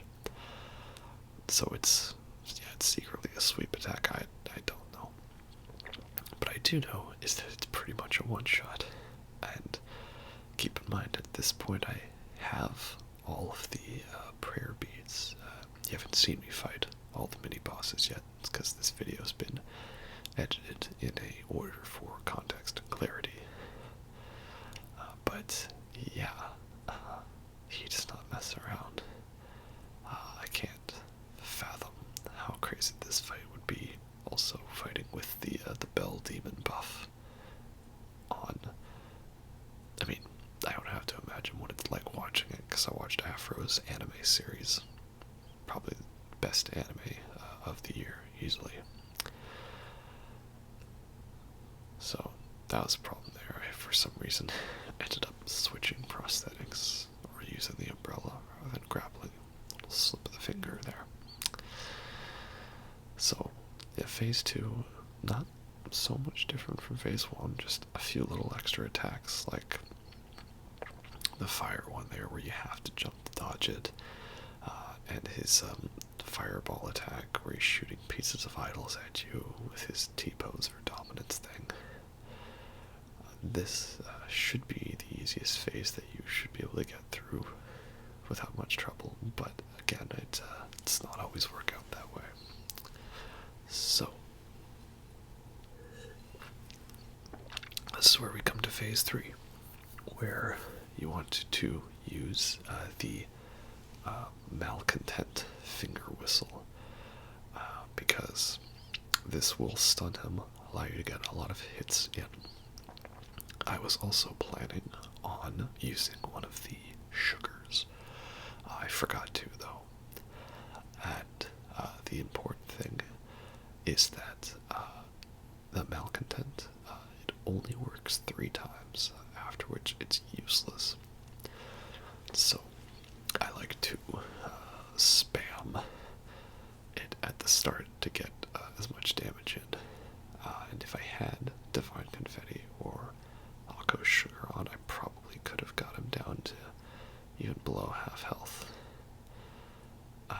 As you see, this fight, I feel, is a testament to that it's not a fight you win, it's a fight you survive. Because at this point, I'm out of spirit emblems. I'm really close to being out of healing items. But I haven't used any resurrections yet, which is pretty good, because you're going to need all of those. Though if you do lose a resurrection in one of the phases, it's not so bad. Unfortunately, that's the one time I decided to get hit by attack. And this is also the dangerous part. See, he traps you in the fire circle to limit your mobility. And then it's very easy to get caught up in a lot of stuff like that. Especially when he decides to do the sweep attack multiple times. And the other tough part is that I feel you need to be at full health as much as possible, or else almost everything will 1 or 2 shot you. It can be pretty brutal. So at this point, I'm just trying to cling onto whatever healing items I have left. But it's okay. We're gonna do this. We're gonna get it done. Another prime example why you don't want to dodge that, because his tracking is perfect and your dodge has no iframes whatsoever. So, interestingly enough, I think if you talk to the sculptor and people enough, and you give them all of the sake to hear their stories, when you walk into this fight, Sekiro himself says something like sculptor. Like, he recognizes who he is. And also, if you go back to the building where, I forget what his fake name is, but you know he's secretly Isshin, who gives you the scroll of the Ashina arts. there's that old woman who is mysteriously appearing in areas. She'll be there. I thought I was safe from that attack. I clearly wasn't. Anyway, she'll be there, and then she'll basically say, like, yeah, you knew who it was, didn't you? Because, yep, we knew. I've also seen this hilarious way you can cheese this fight from Sekiro Goru. And what you need to do is, like, properly jump up on that tower, and then go over to basically cause a demon of hatred to commit seppuku. It's pretty good.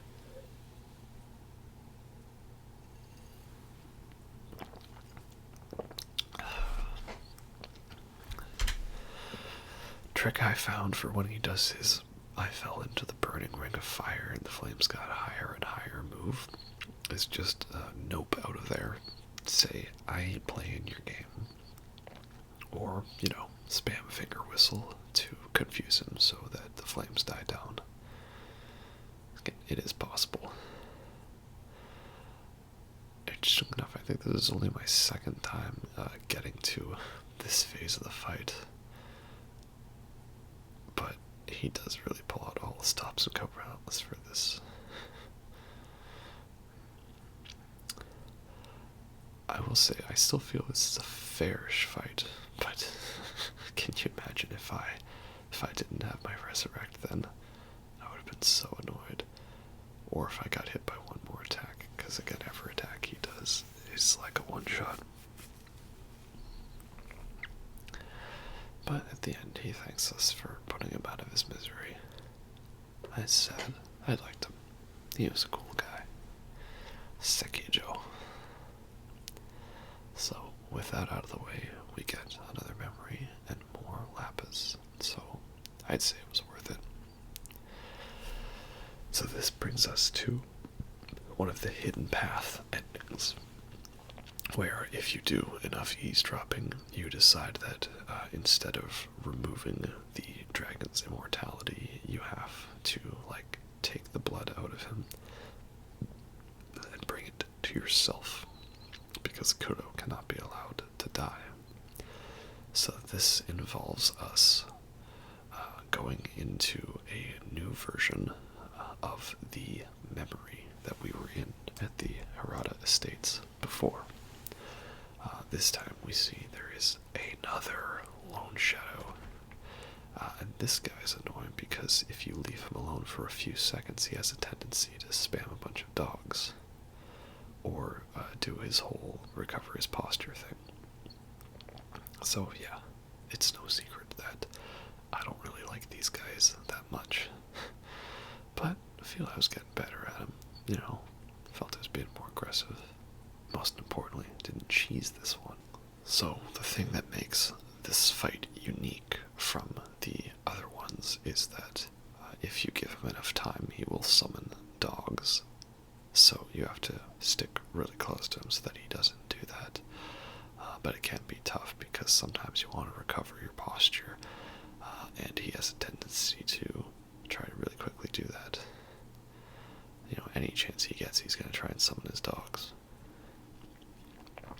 And it also can be annoying because sometimes, you know, you run towards him, and your running slash is like you doing a spin around, so it delays you by like half a second, and then he still gets the whistle in, but thankfully I managed to avoid that happening.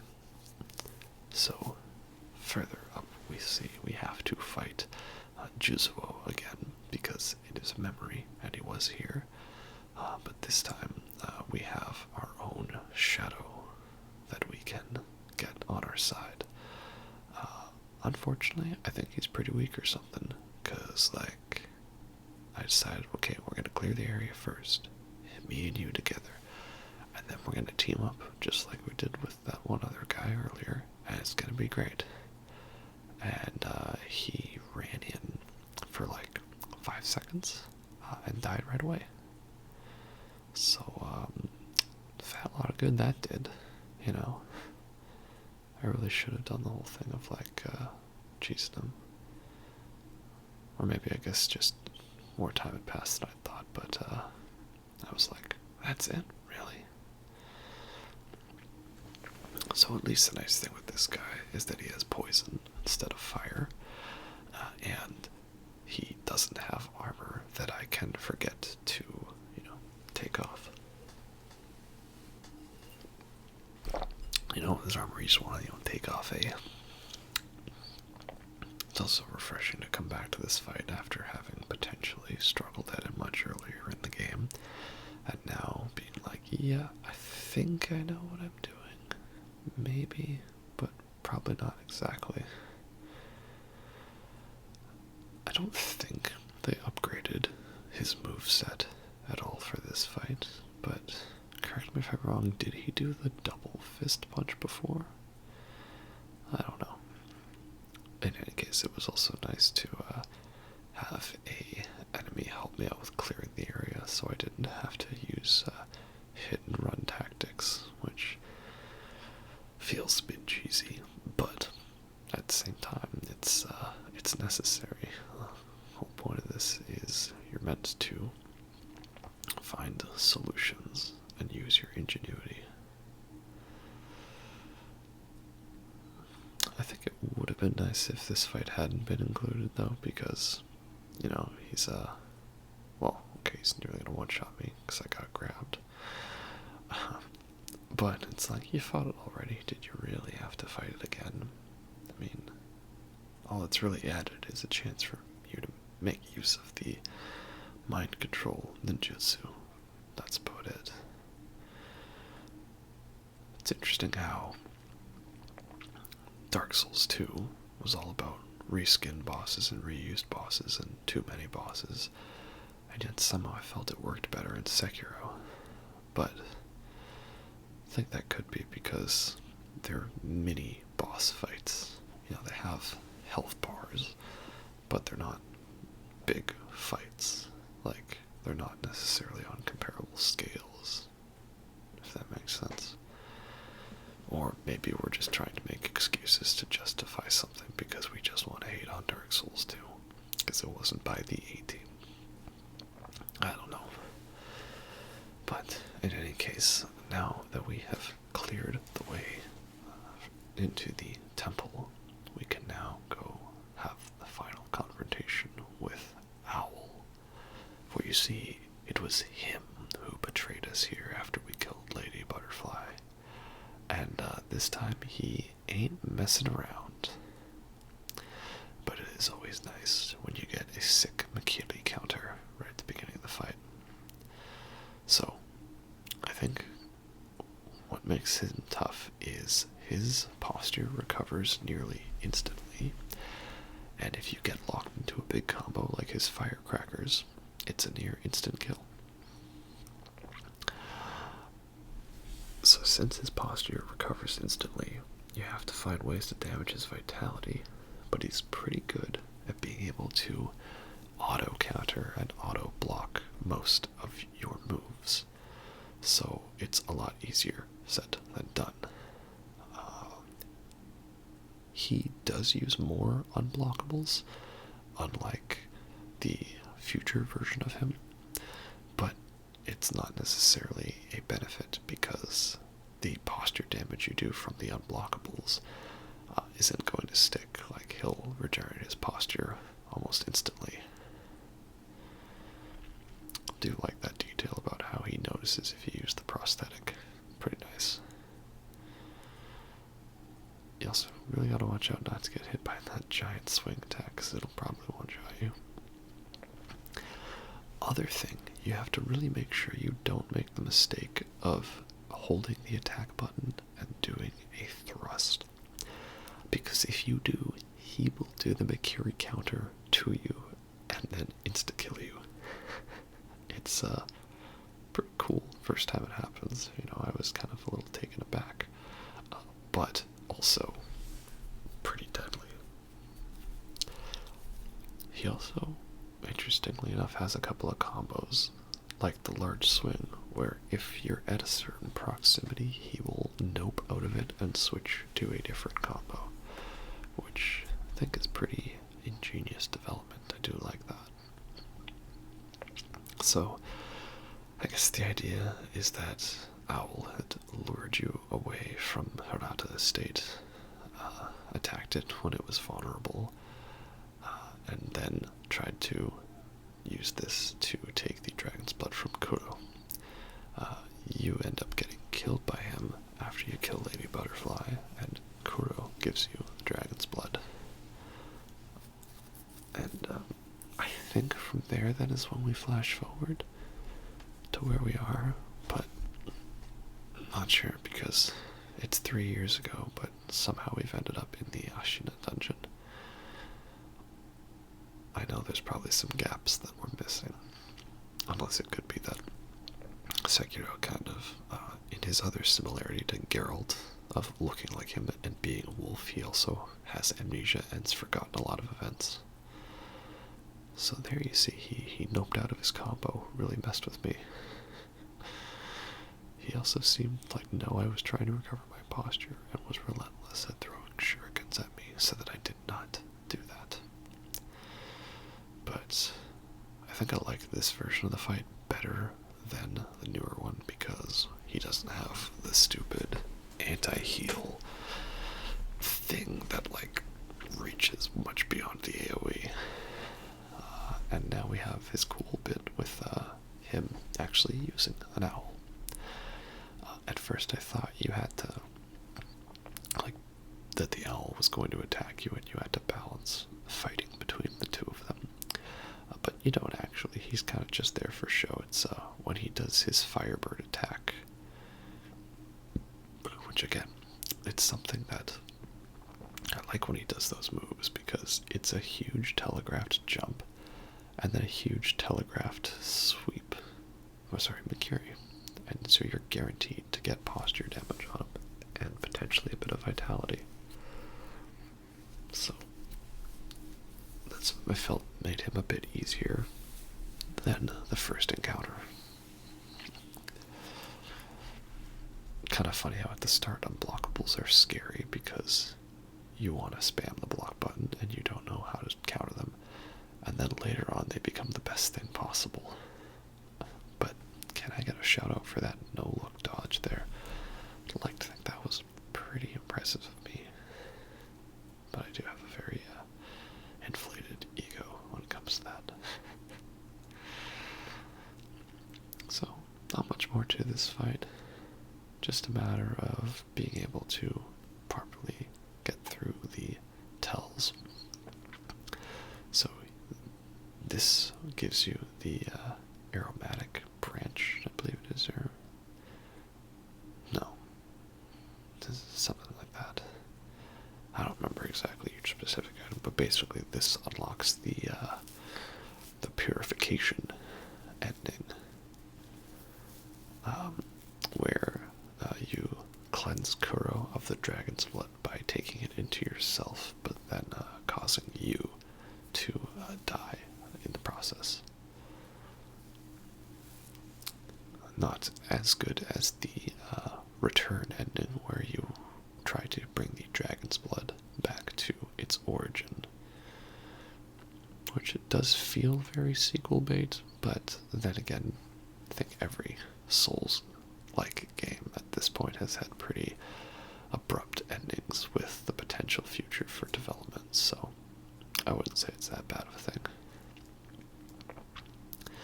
And yeah, with that, you get your satisfying kill on your father. I mean, his last line isn't as great as, that's my boy. But, you know, at least he still acknowledges it. It's pretty cool. So, with all of that said and done, we are now ready to tackle the final battle of the game. And I was right, it is the aromatic flower. So, Kuro has once again fled through the escape tunnel. Of course, the classic, it ends where it begins cliche. Or it ends where it began, and it began in that field with Garmin joining the hunt. Or something like that. So, Kuro here has been wounded by Genichiro.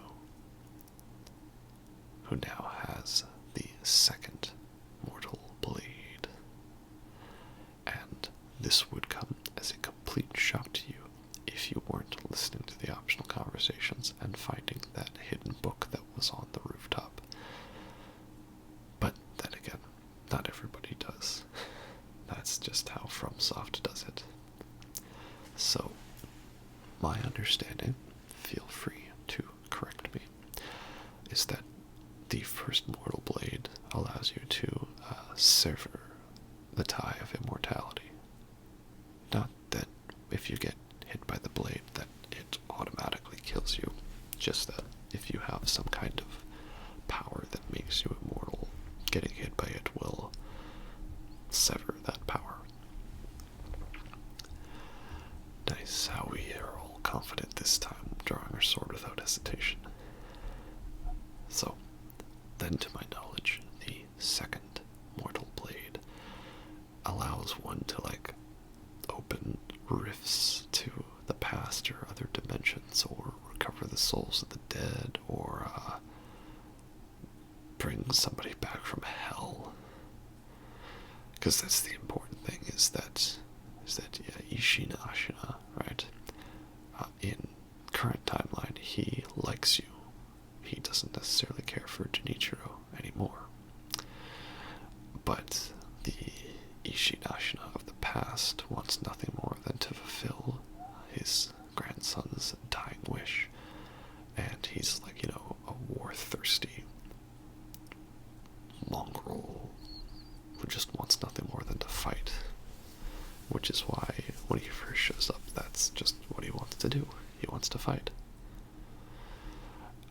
I also feel kind of embarrassed because this was not my best Genichiro fight. He's essentially the warm-up, the appetizer, the opening meal, just to get you prepped. So what you should be doing is wrecking him with no trouble whatsoever. And I feel embarrassed that this was the fight where I, beat him and Isshin, but such is the nature of showing your first victory rather than the perfect fight. So Genichiro realizes once again this little punk has failed, and thus he decides to resort to using the power of the second Mortal Blade to bring back his grandfather in his prime. He's so desperate to see Ashina returned to glory that he'll resort to some crazy method like this. And gotta say, there wasn't much when it came to crazy magical transformation stuff in Sekiro, because it was a different style of game. But this was pretty far out there. Like, I'm getting a little gross from it, just as it is. So, yeah, his dying wish is to see Ashina restored to glory. So now Isshin, the Sword Saint, the general himself, shall fulfill that request. And oh man, is this a good fight. Just remember, hesitation is defeat. Oh, I love the cinematography so much. Like, yeah, that gets you pumped for this fight. So, phase 1 is similar to the Isshin Ashina fight, just with a few differences. I feel he's a little faster in his movement, but essentially they're pretty the same. Like, this should be a cakewalk for you at this point. It's phase 2 when things go all out the window in this. I know if you stick close enough to him, he will not do this move, but yeah, if you let him back, he now pulls out a sword and a spear and a Glock. I don't know how this guy went all gangsta on us, but he did. So yeah, this is the toughest part. he's got such a variety of moves. Is absolutely relentless, and any one of his combos will totally mess you up. I know what you can do if you want to cheese him and be lame, is bait his jumping attack, get one hit in, then run away, and then, rinse and repeat. But we like to try to be more inventive than that. The other thing you want to try to do is perhaps bait him more towards this end of the arena, because for one, I thought I had more space to heal there. And the second you press the heal button is also the button to trigger the boss doing his attack animation. But if you're over here, the grass isn't as tall, and it's potentially easier to read some of his tells. Also, similar to Owl, his posture regenerates infinitely. I know with his big unblockable attacks, if you time it right, you can perfectly block them. But I never really bothered with that because I didn't want to deal with chip damage. So I just said screw that, and I used the umbrella, and it worked pretty well for me. Also, to my knowledge, he seems to be the only boss where he doesn't get stunned by the first hit of the Ichimonji double. So I ended up only using the first attack from it, rather than trying to get a double hit on him. And I never really bothered with projected force, because a lot of times he would be just out of range, and I would be doing a really awesome flaming sword attack directly into nothing, which is very frustrating.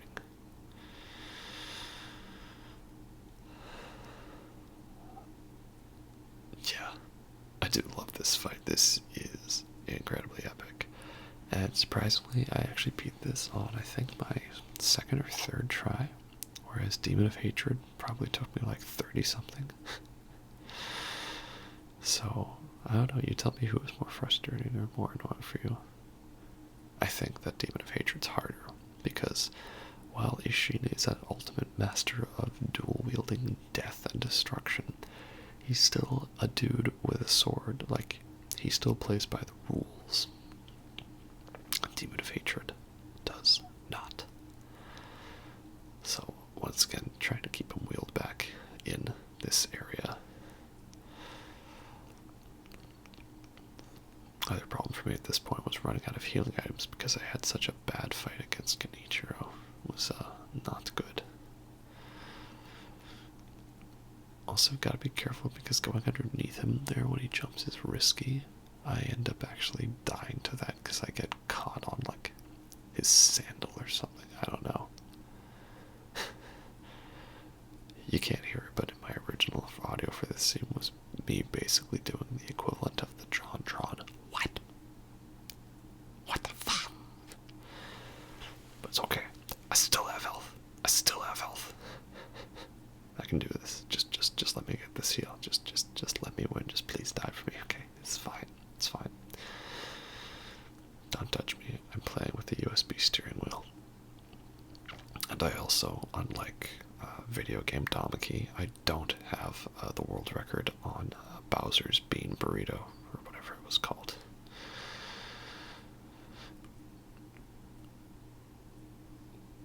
I can't believe I actually got that projected force off there. Very impressive. But also, I'm a little scared for my life, because I've run out of healing gourds and pellets. But, nice thing, of course, if you get the death blow, you get the resurrection back. So I'm feeling a little more confident. And now what does he do? He brings in lightning.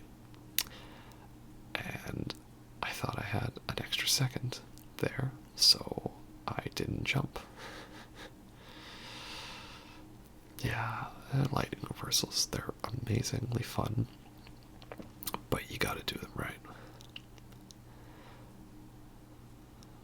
But man, I love this umbrella, so glad I figured out how well it works.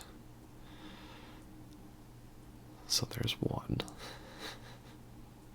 It's always good. The thing that messes with me is that sometimes they jump up high and then do a long swing, and other times they start long and do a slow swing. Also, I don't know if I got better at the game, but I felt like the timing for Mikiri became easier. That, like, the window for it was much larger. I don't know. I know phase 2 is the toughest, but this part was also equally a challenge, and that's just because I was running out of resources. And I'm also not sure what other prosthetic tools would be best to use against Isshin, besides just using the shield for attacking him. See, there was a time where I did a really sweet, cool move in front of him that amounted to nothing. Oh well. And once again, got lightning by the wrong time, but no, it's fine. I still have health. Here's the interesting thing. That block that I just did was actually a reflex fluke. I did not try to block that attack. That was me flinching. And I'm okay with that, because it means I won. I did it. I beat the game. Yay! I do like how, though, once he recognizes he's been defeated, he honorably allows you to finish him off. Well done, Sekiro. Yay! Also, I thought that it was some kind of gameplay thing that, like, my prosthetic arm becomes overloaded and that's why it's steaming. But I realized that that was because I had, like, taken in an attack with the umbrella and I hadn't used the projected force, so now it's all steamed up, ready for me. But I have no one I can fight it with, so what are we gonna do about that? I don't know. Anyway, that is all of the bosses for Sekiro. So this last little bit is just gonna be me showing the ending cutscenes and talking a bit about how to get them. Nice thing is that after you beat Isshin, you can do anything you want. You can leave the arena and save your game, maybe back out and make an extra save file to, like, reload instead of having to, play through the game 3 times, because ain't nobody got time for that. Ugh, good stretch. So, yeah, the ending you get is entirely dependent on which item you give Kuro. So, if you just give Kuro the dragon's tears, then this removes the immortality from Kuro, thus allowing him to finally die and severing immortality. It's the Immortal Severance ending, I believe. And this is the quote-unquote normal ending. Not necessarily the best, of course. Pretty sad, but, I like that you have potential options depending on how you play the game. And that's that. So then, sometime later, we see that Sekiro here will now have taken up the mantle as being the new sculptor. And he is retired from using the prosthetic arm because you never know, a new shinobi might need to make use of it because everybody is apparently losing their arm in this game.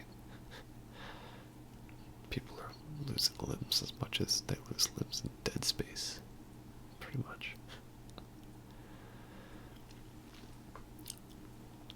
So yeah, kind of a nice, we end one cycle, but another cycle begins ending. And at least our waifu, Emma, is still alive. And I know that having, like, robotic arms and prosthetic limbs and stuff is kind of a very big staple in video games, but you gotta admit that that was one of the coolest prosthetics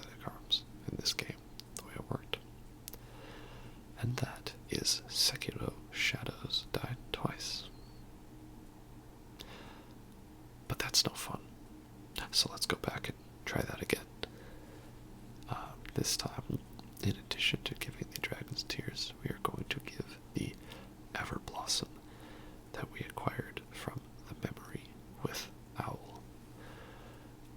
This, I believe, allows us to, like, remove the immortality from Kuro, but in doing so, it, like, requires taking the life essence from ourselves.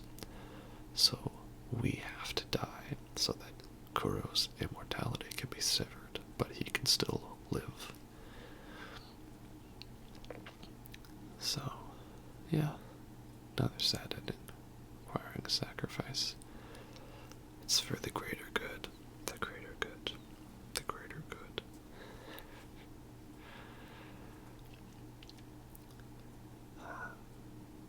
I really hope, just after I finally post this video, after like how many months of saying I was gonna do it, that they don't announce Sekiro DLC. I mean, how long did they announce like Dark Souls 3 DLC after the main game? Couldn't have been that much farther afterwards. Well, it's a nice shot. But, I mean, also they already started announcing a whole new game. Wouldn't make sense for them to be like, here's DLC for this game, but also here's a new game. I don't know. I mean, if we miss out on having stuff about Lady Tomoe and the Way of Lightning and all that, might be a little bit of a disappointment, but at the same time, the thing I loved so much about Sekiro is it felt refreshing to just have a game, and it's a story, and it's single player, and that's it. There's no multiplayer, no extra paying for anything, or super digital deluxe versions with all these extra things. It's just like, it's retro, it's here's a story, and you learned how to play the mechanics of the game. And is it more limited than an open RPG like Dark Souls when it comes to character customization? Yes. But, again, I like the retro vibe that I got. I don't know if it actually counts in this way, but, I'm gonna say it does. So Kuro's decided to now, walk the earth, just like Cain in Kung Fu, I believe it was. whatever Jules Pulp Fiction said. So he's gonna go off on his adventure to find the answers and live his life to the fullest. He's gonna choose life, be just like you and me. And that is Sekiro: Shadows Die Twice. But once again, that's not really, I think, the best ending, so let's go back and try it again. We're now going to give the Frozen Tears to Kuro. So, the way you get the Frozen Tears is a whole lot of convolution and stuff. So, you have to find the Holy Divine Tome, either from the bottom of this lake or by an NPC that you probably won't meet, and give that to the Divine Child of Resurrection, Rejuvenation. And then you have to play like messenger between her and Kuro, giving each other rice and eating rice. And then you have to find another passage, and then you have to find serpent viscera, serpent hearts, one that's fresh and one that's rotten or dead or something.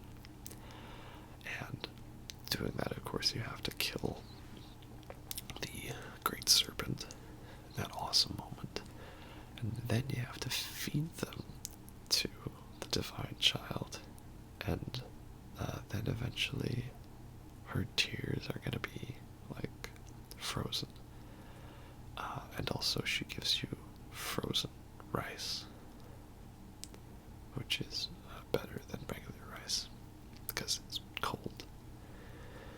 So essentially what we've done is we've allowed the Divine Child to become a cradle for Kuro's soul. So the idea is that we're going to be taking Kuro inside the Divine Child to the west to confront the heritage of the Divine Dragon. I would say that this is the only ending that feels kind of sequel bait, but, you know, at the same time, not every story has to end at, like, the exact ending, if that makes sense. Like, I think of the first Matrix movie that didn't end at the end of the story, it just sort of stopped, right? But it was a nice conclusion, and they didn't know they were going to get a trilogy of films, right? And it's kind of the same way here. Like, we don't know if there's going to be a second Sekiro game. I would definitely play it if it did come out, because Sekiro, this game, was amazing. But yeah, it's a nice open ending, a nice conclusion to a really fantastic and well put together game. And with that, that is the real ending to Sekiro Shadows Die Twice. Anyways, last closing comments. Once again, thanks to all the other YouTube channels that exist out there for me to watch and take ideas from, get inspired by. You all are great. All the other awesome ASMR channels, you're fantastic. I mean, I would apologize for the delay, but let's be real, that's just me, because I don't ever really feel the consistent need to post videos, and I'm not always, you know, inspired by things. And that's just kind of the way it is. So, I can't promise anything, but I guess we'll just see what happens in the future. So, I hope you enjoyed that, and have a good night.